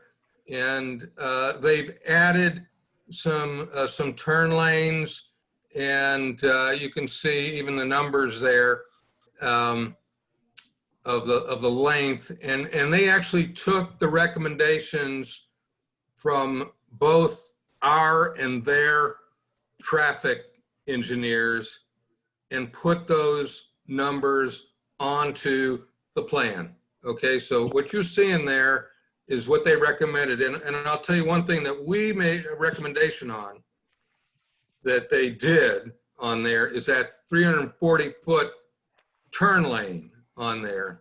So it's a little longer than it would normally need to be. Why is that? Because we realized that well over there, you've got this FDOT bridge, and you can't really make a turn lane there unless you just destroy the bridge. So what was suggested and what we recommended is that instead of having, I think it's a 300-foot or whatever it was, we would extend it. So this would be the preferred way to get in, okay? As opposed to coming in off of Orange Avenue and going in here. So I do have to say that we've crossed that bridge as far as the turning. No pun intended. Yeah, there you go. Just popped out, slid out. So at any rate, yeah. And so you'll see they're all listed there, those turn lanes amongst some of the other improvements that are on the plan already. So that's set in stone if you approve this. So do you have any other questions in that little section there? Oh, I don't. Does anybody else? One more question. Okay. Okay, so they make an AL up there. A year from now, man, we just can't get people in here. We're going to turn it into apartments. They can't do that, right? Not until they come to you. Okay. That would be a very expensive mistake because, you know, you've got these little rooms and that doesn't make a very good apartment with little, you know, I don't want to say anything more, but I'll let the applicant can say something if they want to. So anyhow, I'm going to move on here unless I hear otherwise. And let me just also say that there is a turn lane traveling east and going on to Oakland Avenue. There's an extended turn lane there as well that would allow for a U-turn So And the house that is on the property right now is going away, correct? that's my understanding of it, yes. Okay, all right. So now you see all those stipulations. Build Orange Avenue down through there. Provide directional access driveway at Orange Avenue. That's where it goes into between the commercial and the ALF. Build an auxiliary eastbound right turn lane of 340 feet. That's that main road coming in to the project in the center off of 50. Increase the westbound left turn lane on 50 at Orange Avenue from 350 to 518 feet long. Whoops. And increase the eastbound left turn lane, that's what I was talking about, at 50 and Deer Island Drive by 120 feet. So it'll be 450 feet. Actually 570 feet it'll be. So it's going to be a long turn lane there. And then as well, $50,000 to put at bicycle pedestrian enhancements, because we want to make that a more safe, a more pedestrian friendly intersection for crossing. It's going to get crossed. It's going to be commercial. We got to anticipate that people are going to do that. And so there are ways that it can be done, and 50,000 should certainly help. So those are the main stipulations. A few other things is, again, all those land uses, that's in the development agreement right there. Utilities funded by the applicant, water and sewer. That means crossing 50 with the water and sewer lines, as well as reclaim. Of course, the most up-to-date impact fees and consistent with the town's design guidelines, which is to say it's going to go through the Appearance Review Board, the Planning and Zoning Board, and the Town Commission, as well as the staff design review. So you're saying it comes back again? That's correct there. It's gonna, all those, and you know, we're not, we staff, we don't want to send you something as a negative. We're gonna send you in any way we can. I don't think we've ever sent you some, we have, a racetrack kind of pushed our buttons, and we couldn't recommend approval of their initial submission to you all, but you all did what you had to do on that. And this is no different. It's going to have to meet those design guidelines, or it'll get recommended for disapproval. So you have some pretty strong design guidelines there, and that's basically the rezoning. All the stipulations encompassed in the development agreement. We have discussed that with the applicant. They might have some comments to say there, but I'm going to say that that's the basically the end of the presentation, and everything is conditioned, of course, on the comprehensive plan amendment. Okay. I know that the applicant is going to want to speak. If we have any more questions for Jay, I would say let's ask them now. Then for my own personal sake, I need a 2-minute break. And then we can have the applicant speak. So do you guys have any further questions for Jay? No. We're not making a motion right now. No. We're gonna let the applicant speak. Yes. Okay. after my own Right. mental break of 2 minutes. I still don't understand why we need a PUD. You don't have to say it again. I still don't understand why we need a PUD. Well, there's, You don't have any zoning that would allow you to, you'd have to break this up into pieces to do residential, commercial. The PUD allows you to do a development agreement that allows you to tie these things that we're talking about. Okay. So any other way, it would be a much more cumbersome process and you would be breaking up the property into different zoning pieces. And then the other thing that concerns me that I think we need to discuss is, you know, we want commercial development out on Highway 50. I mean, I don't think there's anybody sitting at this table who doesn't want that.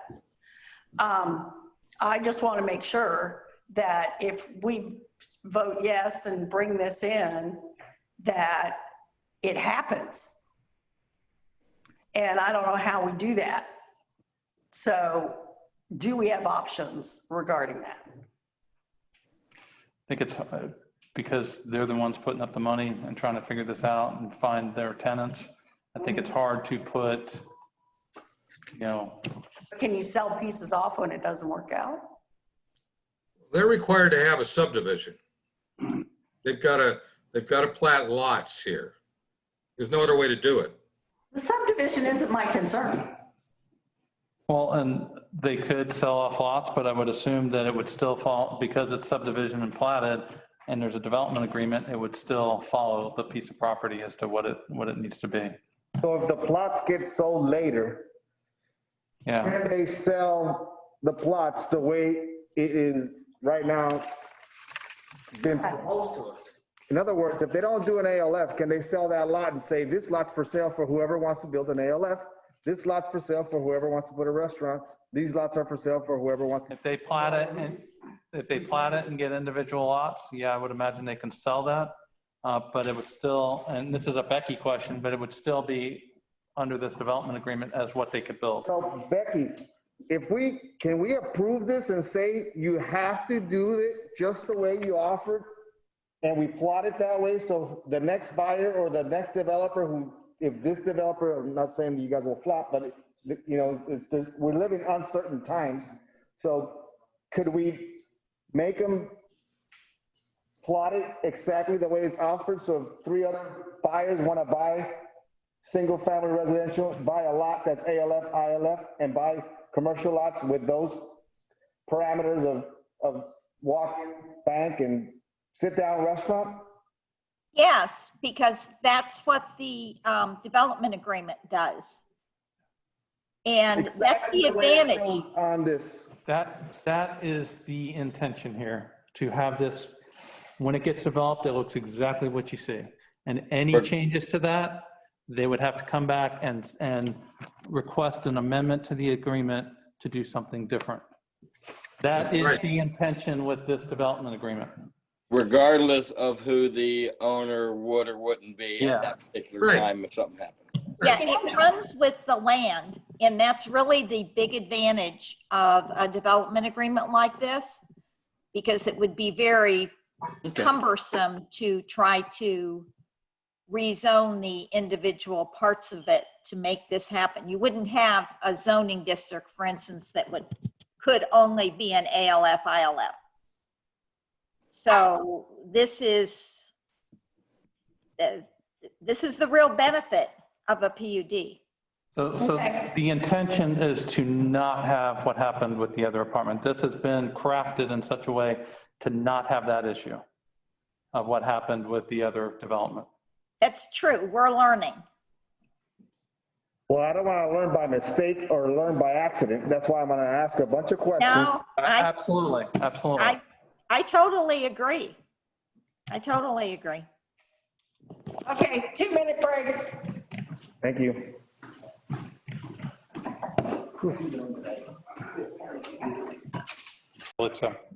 All right. Then we would be very happy to hear from the applicant.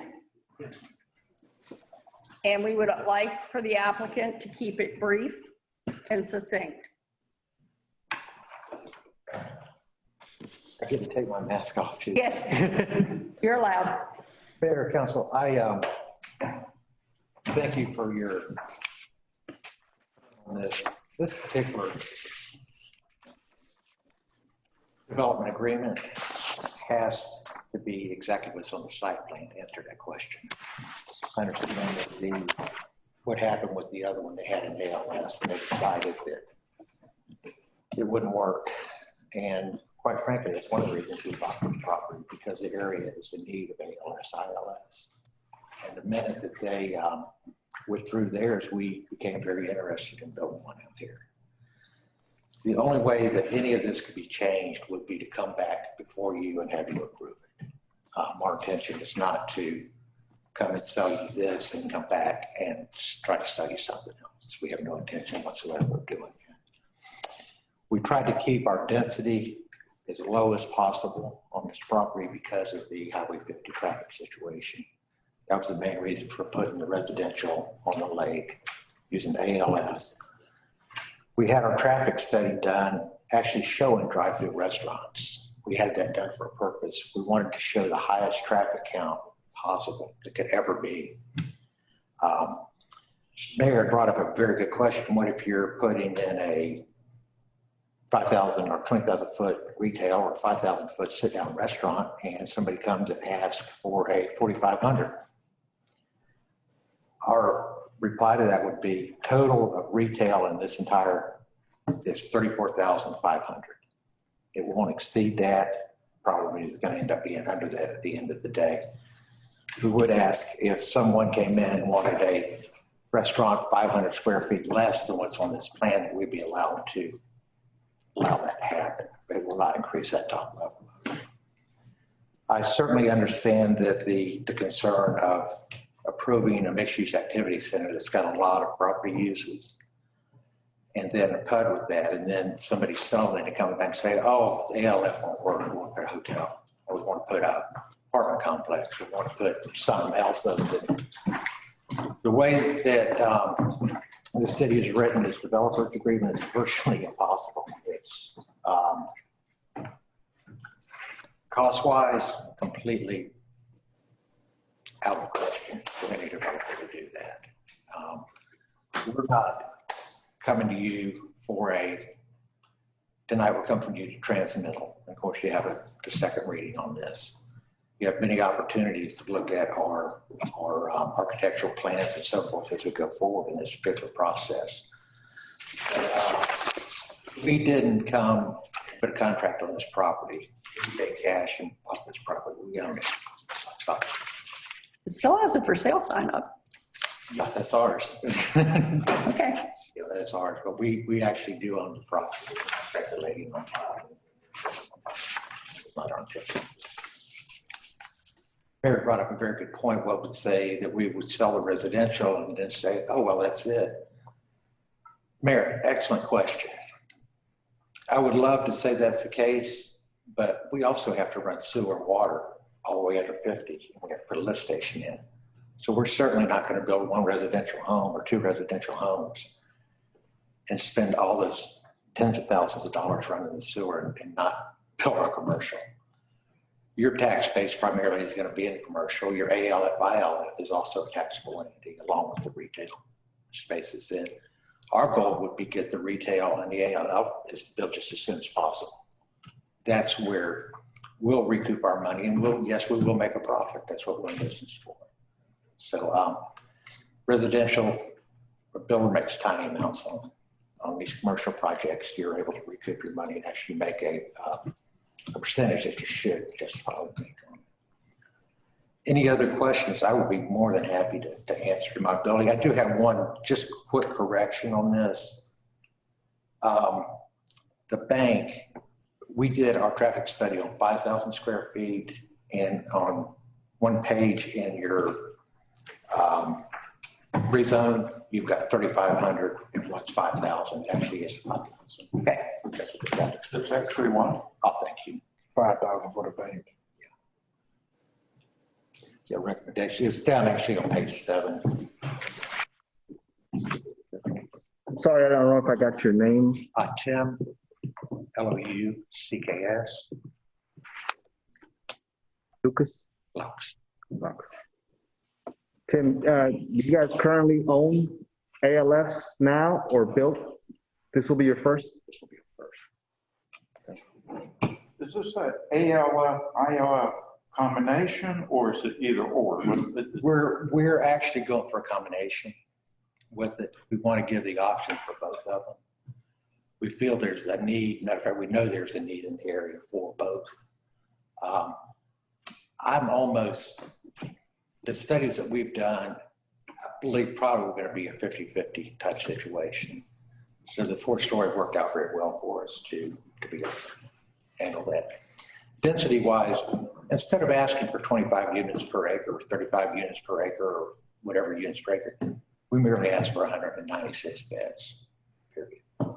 I don't believe the city put an actual density on that other than 196 beds. That's exactly what we're going to be putting there. That's what we're going to use. And we won't go up. No, we can't. But as far as the flavor of what the city is trying to do with Oakland, I fully understand that. I'm basically from here, so I understand that. We felt this would be the least invasive for the future land use the city's designated for this property. We hope to bring in high-end retail. We hope to bring in a high-end restaurant. This area deserves that. It needs that. We've got a lot of fast foods around here. We'd prefer to stay away from those. The drive-through, we actually, as I said, included the drive-through in our restaurant.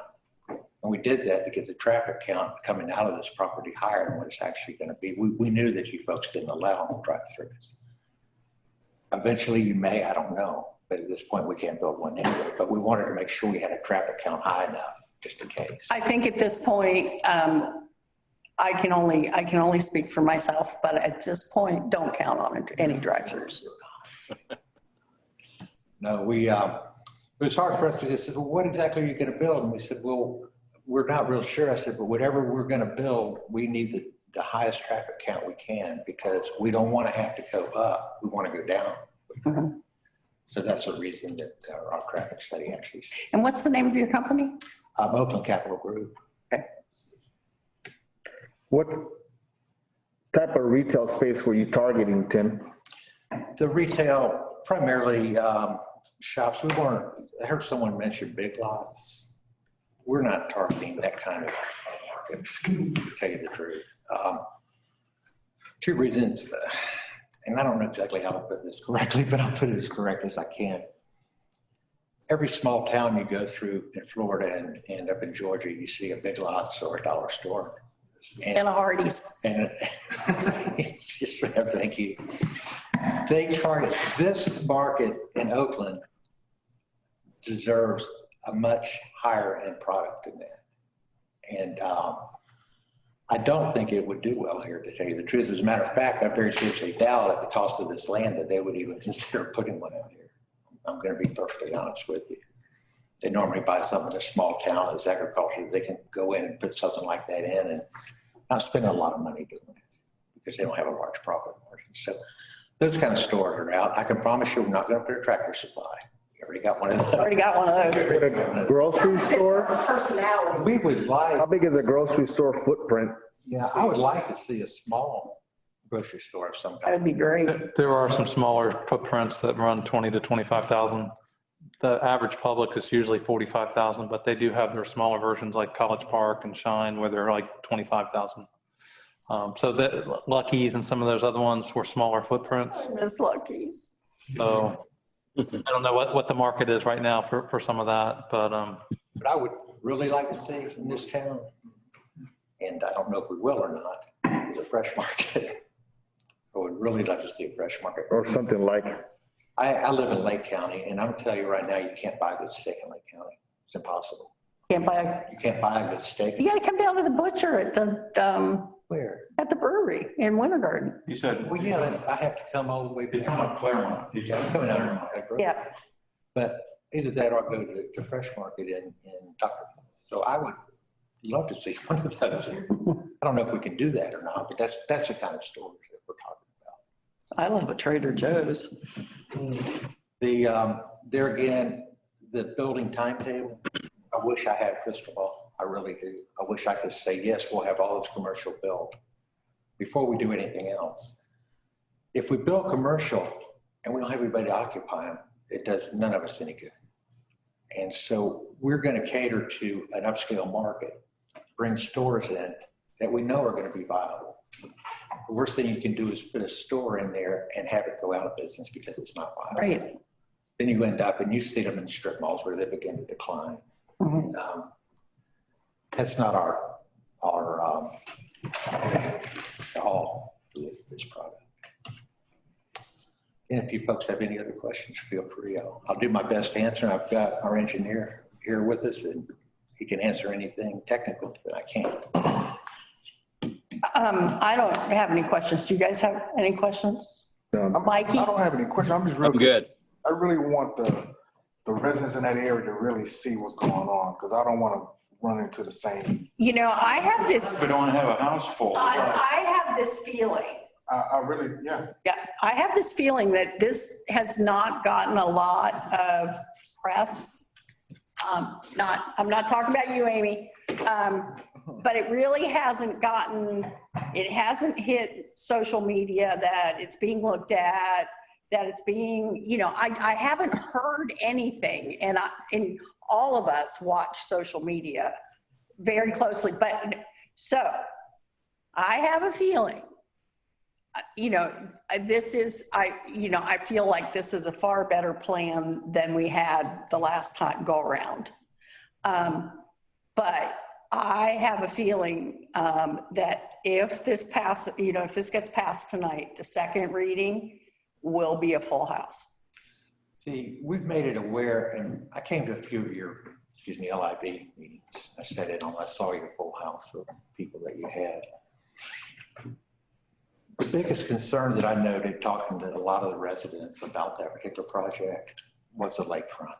Mm-hmm. And I actually argued with my partners on this lakefront. They wanted to put wedding pavilions. They wanted to put docks. They wanted to put restaurants. I said, don't even think about it. That if the people that are around this area have beautiful residential homes, I said, put residential around the lakefront. That's how we ended up with the residential home. Mm-hmm. And quite frankly, we may have some folks, I've talked to a lot of people in Deer Island about this project. Their main concern is the lakefront. That was their main concern with the LIV project. Their objection was that, was the lakefront being accessible to anybody that was in that apartment complex. We looked at several different options for the ALF, ILF. We said the best way to protect is to protect it with residential completely, your private lots completely, and so it cuts the access off. And I don't think a lot of ALF, ILF are going to be using the lake anyhow, but we had talked about trying to save the old residential home and turn it into some kind of a community center. I said, no, the old residential home is beyond saving. It's just a quick story, not that it pertains to this. My brother was married in that home when I was 6 years old. Oh, wow. Ainsley daughters, and I hadn't been in it until very recently. And I walked in and beautiful ceilings were still there. The home's dilapidated quite a bit. But that's the first time I've seen that. I'm 64 now, so it's been how many years? A long time. A lot of years.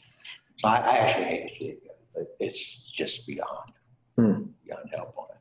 Well, yeah, and I think I personally, 4 stories is not my favorite thing. That's my least favorite thing. That was a big issue the last time. It was, and that's. So I agree with you, but it doesn't seem like the communication wasn't there, because was the other building 3 or 4 stories?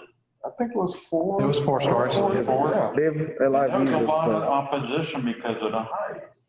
They, what they failed to do, and I don't know if this was in their plan or not, I didn't look at it that close, we're bringing that grade down, way down on there. So the 4 stories, the people from Deer Island were picturing this 4-story building sitting on top of the hill in the middle of the property. reality, that's gonna come way down. If you see from some of the two-story homes, you're gonna be probably stretching to see the top of this building.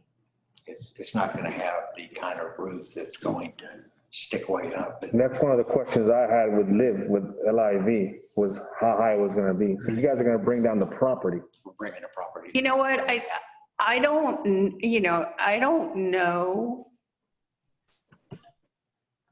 I think you have an opportunity to tell your story that we're just now hearing. And those are the kind of things that people are gonna be very concerned about, and that we're very concerned about. And I don't feel like you're telling, we're hearing that story. And I think we need to. And I think the residents need to hear that story. Mayor, can I suggest this? If we can get, tonight is just a transmittal. This allows it just to be transmitted to DEO. If we can go ahead and get approval and get this transmitted to DEO, if the community comes out, they are aware and have been notified, of course, publicly, but also verbally by us. And if they come out, I'll be more than happy to stand up and address exactly the same way that I'm addressing you this evening. I have no problem. We don't have anything to hide or anything to make up here at all. Okay. But I think you need to think about that. I think you should how you tell that story. And that's more than standing here and talking to us, which is good. But, a couple of pictures, a couple of renderings,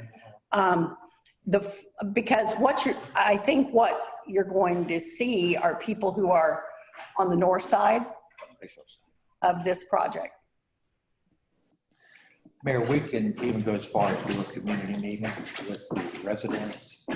If you folks would like. I don't know if we need to do that. This will be the community here. Okay. Yeah, I don't know, but I know. Actually, we had a rendition that I rejected. Mm-hmm. It was horrible. It was the worst rendition I'd ever seen in my life. And I said, I'm not presenting that tonight. Yeah, but I think there's an opportunity to tell the story in a way where it makes people comfortable with this is what we want. And I think that would be I think it would be to all our advantages for us all to be on the same page there. Thank you. So I know Mike's wanting to say something. I know these guys, I'm sure, have things to say too. So Mikey, did you have something? Again, I share the concern, but I might want to go further with it of the people and the notices, and there needs to be a lot more. You're right. I was going to say visual presentation so that people can kind of understand what it is. Because what I hear new now is that you're going to dig down so that your 4-story is actually going to be a 3-story in your eyes type thing. And I don't know if I can really visualize that or not. I think about it kind of like the water tank. What do you mean? That low profile tank thing you're talking? Okay. I think that is more of it was gonna look like a 5 or 6-story because it's on the hill. Now it's gonna go down to the level and still be 4-story. Am I correct? What Liberty actually proposed from what I saw was they were taking the hill down. They were actually building on top of the hill. And so truthfully, it would probably look like an 8-story from what they were doing. It was, the hill's high, the apartment complexes were going. Their solution was to bring the lakefront down to 2-story, which even made it worse for the 4-story. We looked at it. First off, we have to raise the residential lots. And so by bringing the hill down into residential lots, we're able to raise the residential lots and lower the level of the land out so it looks like it's graded correctly. Right now, it's not graded correctly. And while we want to, go ahead. No, go ahead, Kathy, go ahead. And while we want to talk about these things now, and I think you're missing your opportunity to tell us that story now, there's still an opportunity to tell us that story when you come back with design and the approvals through the ARB and through P&Z. But I want personally to have, feel comfortable that this is, what you're telling me is we're gonna see. Absolutely. Because that, this piece of paper is not, doesn't give me, didn't tell me that. Doesn't give you the visual. Yeah. So, Mike, you got more? No, that's what I'm trying to get across. I didn't know how to put it, is I can't vision it the way you're just describing it myself. So, and I'm Larry, and right, this is first reading, and I understand that, and there's a second reading, but I think we passed something we're not 100% sure of, that we're not really doing justice to ourselves. Well, we have an opportunity.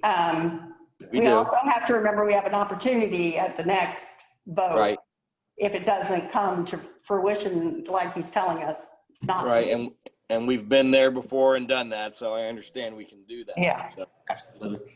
That's the primary reason that you have your first and second readings. It gives us the opportunity to transmit to the state for any comments from the other agencies and address those if there is any. Mm-hmm. And there may be, there may not. We have no way of knowing until we transmit it. So we're able to address those, and then we're able to address these kind of questions and what the town commission is looking for. And so that's one of the biggest benefits of having two readings on these particular issues. Okay, you guys? Anything? Just on that, just to reiterate that renderings for something for us to look at. And I know that a lot of it's going to be, variables or hypothetical, because you don't know exactly what commercial or what restaurant, but anything that you could say, this is more a lot, what we're thinking, so the audience can say, oh, you're thinking Trader Joe's, not Big Lots type of thing. It may not happen, but that's what you want if it makes sense and business-wise sense too. Sure. So that way we can see it, the people can see it. And I think really the grading of the ALF, ILF is incredibly important. And for folks to understand that we already have design guidelines that are going to be very strict no matter what you put in there. Yes. That's the reason. I mean, if we didn't have a first and second reading, we would have never known this. I would have brought in a rendition that was maybe not what you liked. So we'd have had to go back and do it. So the one that they brought me, I looked at it and I said, I don't even like this. Okay. Being honest, I didn't. And I said, I'm not going to present that because this isn't what we're doing, and it doesn't give enough detail to really show us what we're looking for. Now I'm really happy I didn't bring it. And we've talked about density in the past, and this is a different density than the apartment complex. We have cut our density in half.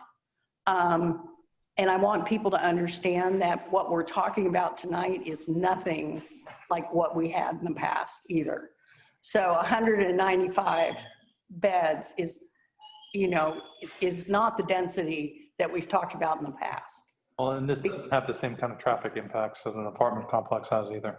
Right. It's much different.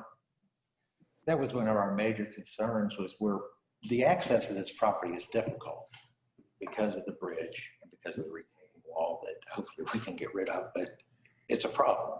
Mm-hmm. So when we looked at doing this, I said, guys, I don't know how we're going to access this if we have a high traffic flow safely. I mean, the truth of the matter, there isn't a safe way to do it. Mm-hmm. Traffic people looked at it, our engineer looked at it. I studied it, our other engineers studied it and said, we have to reduce the traffic flow. It's the only way that we can develop this property correctly and have it be safe. We don't want to be responsible for put our name on something where every time somebody pulls out, we don't want a reputation like that. Therefore, that's why we came up with this particular concept. Finding out that, actually, I was a little bit excited when the other project dropped the ALF. So that gives us an opportunity to do something that we wanted to do. Trust us, we were not. I suspect that is the reason that Jay wrote this developer agreement so And we're very, and you have to understand, we're very, very skittish. No, I don't mean and this is a big deal. So I really want to I want the story told, and I want it, because otherwise people make things up in their head and it is never fun. And and not that this really matters, and I think you're aware, I was a mayor in the city of Groveland for many years. So I've been on your side of the table, and now that it's already been approved, I can tell the story. I got hoodwinked by Tractor Supply, Primex Realty, on a property the city owned that they were buying from us for Tractor Supply. They came in with a report and they said, this property has sand skinks on it. I said, okay. So we ended up pretty much giving them the property at the end of the day. Come to find out there wasn't sand skinks on it. But we had agreed to what, and so I can understand the position. When you get misled by one developer, you're very cautious as the rest of the developers come in. And I was after that point. Exactly. well, we say if the developer leaves happy, we're missing something. So, Joseph, do you have any thoughts? My main concern is making sure you get the word out. The other thing that, there are two requests that I have. I want you to go back and look at this 50,000 for bicycles and pedestrians. That doesn't sound like enough money to me. And for our next meeting, should we be on a second reading, I want our traffic engineer here. One question. So I did hear the concerns about making sure the public knows about this. We did email, when the annexation was happening, we did email Deer Island, the people that had been involved previously, the HOA and stuff. So we did try to reach out to them. And just for the planning and zoning meeting that Jay was referring to, we did have a couple that was from Deer Island, so they were aware of it. But anybody from Lake County? No. You know, a lot of those people had concerns about the apartment complex. And I think this single family that he's been talking about alleviates a lot of those concerns of those people that were residential. They wanted to keep some consistency with the residential. But I think we, the town, have an opportunity to communicate and have very clear speaking points about what this is. Well, and that was my question. Would you like us to expand a mailing to the people, or would you like us to use social media to put this out? I want you to do anything and everything. Okay. The more we communicate, upfront, the better off we are. All right, well. You guys agree? I agree. 100%. All right, I just want to make sure I was on the right page with that. We'll figure out when this is going to come back. You know, it takes a little bit of time working with the state, but we'll make sure we put something out there prior to the meeting. Okay. All right. Thank you. Thank you. Thank you. That was a lot of information. Good stuff. Yeah. So, unless we have any more questions or comments, I need to start taking these So one by one. first one's been read, so we are on the comprehensive plan amendment. The title's been read of the ordinance, so that's where we left off. That's D. All right, I need a motion, up or down? I'll make a motion to approve ordinance 2020-12. Second. Okay, it's been moved and seconded. Do we have any questions or comments at the table? Or by Mikey? No. Okay. Any questions or comments from the audience or our virtual friends? All right, all in favor? John Schmidt's hand is raised. John Schmidt, do you have a comment? If she can unmute me. You've been unmuted. Can you hear me? Yes, we can hear you just fine.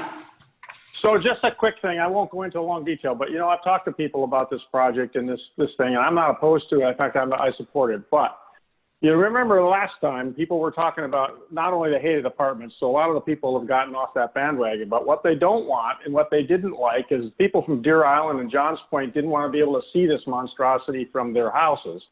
And the new site plan looks like you're going to clear everything, knock down the old Bin Laden house, and you're going to make it into a site cleared development, and yeah, you'll have houses on the lake shore, which is not as environmentally friendly as it was before, but beware that that's going to generate a different line of sight to the people across the water from it, and it's not going to be as friendly as you might think. I don't think that's a problem necessarily for me because I can't see it, but other people might, so beware. All right, that's a good point. And, you know, I would like to, when we get to the right point, when we talk about site prep and saving trees and things like that, we're always very interested in those things and how it's being taken care of. And that's my, Right. Specifically the area with a single family residence, because that was before when LIV was here. Speaking of all those trees down towards the lake, they're individual residents, what type of homes, and are they gonna be in the parameters or? And I just, yeah, and I made the assumption that we are telling developers we do not clear cut. Well, because they had discussion about putting the balloons up and no one would be able to see anything because the balloons, if you remember that whole discussion, they had all, they tried to. You're right. So, you know, nobody was going to see it because it was all going to be green space, but this isn't going to be that, you know, and I just don't want people to be misled. Yeah, but I think we're pretty clear we don't clear cut, correct? Right. Right. And Well, it's hard. It's just hard there because of what you're going to go try to do with all that dirt movement, but whatever. I mean, I just wanted you to be aware. Thanks, John. Well, that point's taken, John, so thank you. One of the other points you brought up that you made me remember, John, is that during that whole time, Deer Island did say that we may have to go into the record, so I don't want to misquote someone, but that if we ever did put an ALF, they'd annex to Oakland. Oh.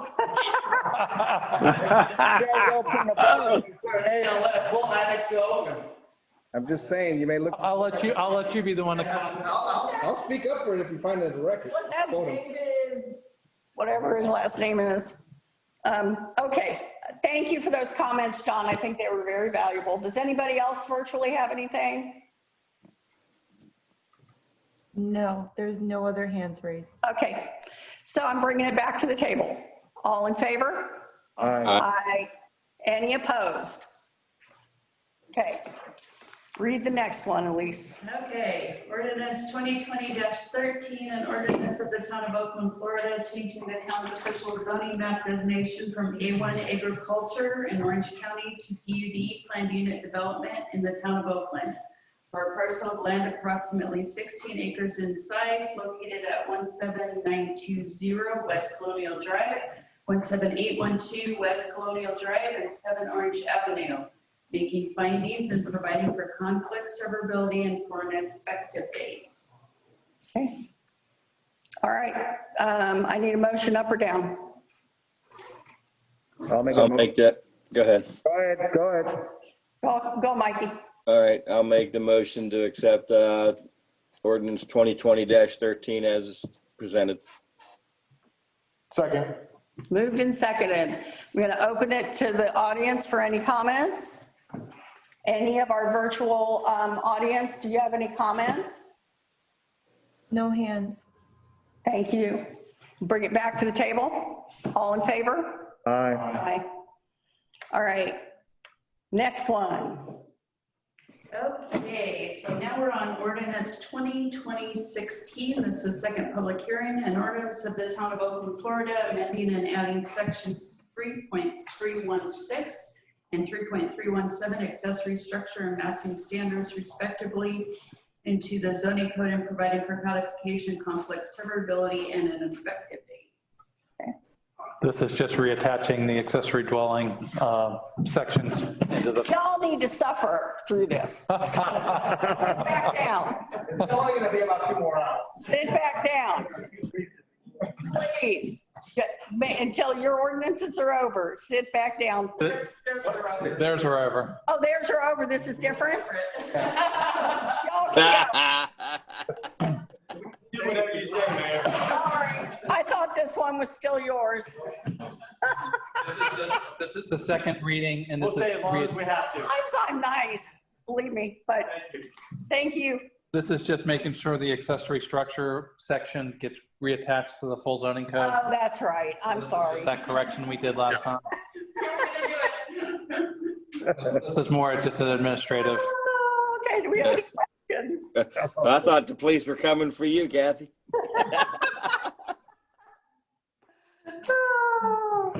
Okay. If we don't have any questions, I need a motion, please. I'll make a motion to approve second hearing of ordinance 2020-16. I'll second it. Okay, it's been moved and seconded. Any questions or comments from the audience?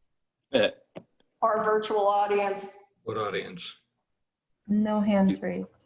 Okay, thank you. Bring it back to the table. All in favor? Aye. Aye. Oh, yeah, I feel bad. I yelled at those people for no reason.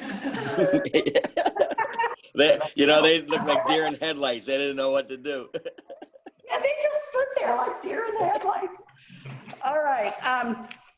We are down to town manager reports, and it better be darned important like the school. I will keep this short. So first thing I wanted to bring up was we do have a couple of positions that are open right now. There's a construction manager position that Mike has that's been posted. It's a position that we need to get filled. It's as far as helping out with all these construction projects going on. What Wayne did? Yes. Okay. So that's an employee. Yes. Yes. It's offset by some of these fees that we get in from the developer. So there are some offsets to the. Is it full-time? Yes. Yeah, we've made it full-time now. Do you need a contractor's license? There's no list of qualifications. We're open to pretty much anything, but there are specific. Where would one find this job posting? Yeah, something like It's on our website. And Okay. the trade journals. If we think we know somebody, we'll read. All right, thank you. Second thing is Chris Hooper. His last day is Friday. He's resigned. He's moving. That's a north. code enforcement guy? Yes, sir. So his last day will be on Friday. We're posting his position. And then Pam Stewart has also resigned. She's retiring. So we're looking for somebody to help manage the building. And Yes, is that full or part? it's full-time. Okay. So And they're all posted? in the process, if they're not, they will be soon. Okay. Second thing, we opened up the bathrooms yesterday. Things are going well. Like I sent in my email, we'll be open 7 days a week from 8 a.m. to 5 p.m. to start. Once we kind of get down our cleaning and sanitizing procedures, we're going to go to 7 a.m. to sunset is the plan. That will probably happen in October sometime. And also with the Arts and Heritage Center, I'd like to come back and discuss that on October 13th. I think it's going to be a good date. Once we get some of the other ancillary stuff taken care of, we've got signs, we're working on the displays inside. I'd like to come back and then have an actual discussion with the commission and get everybody's input on when and how we should open up the building to the public. I do know the Heritage Foundation is considering opening up their museum on a very limited basis. So we can kind of watch what they're doing and kind of take some notes from that. But I'd like to do that on October 13th so that we can kind of come up with a plan that everybody's. Okay. And you're going to, go ahead. Have we seen what other museums are doing around the county? We've really just we were in touch with the Arts and Heritage, or with the downtown Winter Garden. and with Winter Garden. So Orlando History Center and Winter Garden, we're working with both of them. So Alicia can check and see what downtown Orlando's doing. But that's kind of, we've really been watching Winter Garden. So I'll have some of that information when we talk on October 13th. Census, we are up to 62%, getting closer to our 66% goal. We got signs out, I don't know how much they're doing as far as knocking on doors, but I will say that Orange County and the Census Bureau have installed kiosks at the neighborhood center for families to assist those interested in completing the census. The kiosk will be cleaned after each use, and there's one in West Orange that's open 8 a.m. to 5 p.m. Monday through Friday at 303 Southwest Crown Point Road, Winter Garden 34787. So that is a kiosk that people can use also to put that on the record. And we've also put that on our Facebook, and we've been pushing. Did another mailing last month, and we've got the signs out. So we've been doing everything we can do. Real quick, something that came up at my last coffee with the manager, and I'm having that tomorrow at 9 a.m. It talked about how we're getting a lot of trail users parking in front of the post office. So Mike's working on some signs to put up that during business hours, Monday through Friday, that those spots in front of the post office are for postal business only. I don't want to take them out of play on the weekends and at night or in the evenings, but I want to at least give town residents the ability to get their mail conveniently. Do we have to have a supporting ordinance? Because we were waiting on that for the park. I don't know if, I don't think we've got like business use only in front of the town hall building. I don't know that there was a supporting ordinance. I can certainly, we can do a resolution if you'd like. No, I mean, We haven't ordered the signs yet. I'm not that worried about it. I just know, and Becky would be the one to weigh in on this, that if you want it enforced, you got it. So now it's on the honor system. We can do a resolution. I'll look into that. It's a question for another day. I heard it and then I actually saw it. 3 people parked there were meeting and parked there and got their bikes off and left. Just logical. Just last week. So I want to set it up for postal business during work hours, and then people can use it on the weekends for trails and whatever. But I want to make sure that we can at least get in and out of the post office. So I'll look into whether we need a resolution or not, but we are moving forward with that. And then that's all I had. I think Commissioner Satterfield's going to talk about SAC, and I didn't know if you wanted to bring up the multimodal. Oh, you mentioned it already. Yeah, so. Yeah, but take a little credit. You worked hard on with those folks. So we are in the system projects, and I can send out the email that Commissioner McMullen sent with the attachment that we are our sidewalk project. Jay put together the application, but we're on the list. I don't know how good job as far as funding, but we're in there. So that's Mike. All Mike wants is money. This one. So that's all I have. Thank you. All right. So Mike, when we go around the table, do you want to talk about SAC? And there was one other thing. Okay. Yep. Well, you can start. Okay.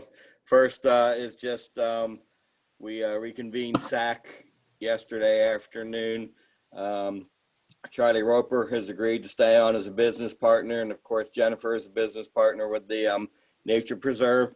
Scott Fontenot is a parent partner. We lost Kelly Taylor and we lost Joel Vanderlei because their kids have grown up and out of there. So Lisa's putting an application in for 2 parents, and we need to look for parents that have something to do with PTO, because that's the PTO liaison. That's what Kelly was doing. Yeah. And for a while, we're going to meet fairly regular, so everyone is very in tune with what's happening with the school and the COVID. So they get questions, they can field them. As of yesterday, we've had 0 cases of COVID at our school. Things are going wonderfully. People are really coming back in to the fold to go into school itself rather than the online school. We're hoping by the first of the year, we'll have everybody back in.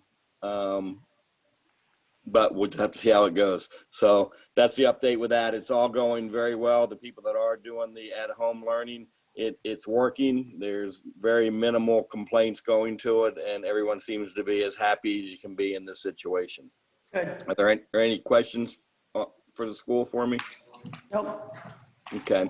The only other thing I had, and it's late, we don't have to have this discussion tonight, but let's put it in our heads and maybe individually talk to Steve. With everybody back in school, kids need some avenues to get out and play, and maybe it's time to start cleaning up and opening up the playgrounds around town. Let's see what some of the other towns are doing and go from there. And I think Steve, in piggyback into that, is talking about opening up town hall the same way, that, you know, maybe it's time to start moving along with business a little bit for folks there also. So think about that and what your druthers are, and maybe get with Steve over the next week or so. So maybe in 2 weeks we can have the discussion and decide what we want to do with opening them up. I would like to open them if we could, but let's see what everybody else is doing. We're getting a lot of feedback that a lot of the other cities have opened their playgrounds. The county has not. We were using the county as our. Yeah, that's who we were following. So I'd like to consider opening the playgrounds, and we can talk about it in 2 weeks. I can bring it back. And then the lobby, I'm a little more conservative about. I want to get a plan together, and then we'll open that up when it feels right. But I think the playgrounds being outside, if we put some signage out there. So think about it. I'll do some checking around, but Well, it's going to be interesting to see, that DeSantis is collecting all this information. Yeah, we've got to submit, actually. We may end up with mandates that we have no idea are coming. Well, I think he's going to take away all the individual mandates. Right. Yeah. I don't know. I've got to get that turned in by next week, and it's going to be our 2 executive orders that we've done, and then Orange County's order, and we're not finding anybody. And so it should be fairly easy for us, but there's they're asking like some very distinct questions from all the cities, and we're going to use the League of Cities to submit ours. Yep, I think it's a wise idea. This may be a question for some other time, but the playground here at Spear Park, when are we going to have something to look at for us to start? It's going to take a little while. This will be a little bit of a process to get a playground. I need to figure out the best way to procure it, and then we can start talking about what it looks like. So it will take a little bit of time to get there. I'm thinking probably spring or summer, we can start having those kind of conversations. The trees look nice. So, and we're going to do the sports courts also. So maybe those get started, and then we work on the playground. It's going to take a little bit of time if we want to do it right and really get something nice. Playground first. I hear you. But we can get the courts done quicker and at least show some progress. Playgrounds are dangerous right now. I know. A lot of people are getting tempted. I hear you. I understand. Yeah, keep us on a journey as quick as you can on that. Absolutely. Sal, you got anything else? Nope. Rick? I'm good. I don't know about that, but. Okay. You're okay. You're okay. I don't have anything. Thank you guys for all your hard work. These meetings are getting meatier and meatier, and I'm getting less patient, but I think we have some work to do before this comes back, yes. Yes. I think the next couple meetings are going to start to taper off a little bit as we get into the holidays. And we're also going to come back and do something about just doing one meeting in November and one meeting in December. So we'll have that up. Well, there's no shortage of work to be done. And like Sal said, those playgrounds, we do really need to focus on that. I completely understand. We now have identified the funding, but I will tell you, to go through a proper process, it's going to take some time in the middle of a bunch of other projects. Yeah. So I completely get it. I've looked at those playgrounds for 2 years, and I remember I came from a situation where I worked in parks. So I completely understand. It is a very high priority for me, but it will take a little bit of time to get. Kind of like I asked about the crosswalk at Longleaf, and we need to push Pulte to get that done. It's actually, they finally got going with it, but it's now sitting in permitting with Orange County. And it's been there since May 27th. So we are working on that. We know you're going to do your best, Steve. Yeah. You already are doing your best. An update on the concession. Yeah, we're putting the RFP out for the concession tomorrow. And you're going to send us a copy? You're going to send us a link? Yeah, it'll be on the website, but I can send you a link. That would be wonderful. Mayor? Yes. Did you want me to address issues with regard to parking enforcement, or do you want me to just maybe send a memo out? A memo would be wonderful. Okay, I'll do it. Thank you, Steve. All right. Staff, all you guys. We know how hard you guys are working. We got a lot of irons in the fire, but we're gonna get this stuff done. So anyway, Joseph. If all hearts and minds are satisfied, it's now 9:13. PM. Good night, everybody. I'm sorry I couldn't be there tonight. Everybody. See yous. Wait, I'll do my mayoral wave.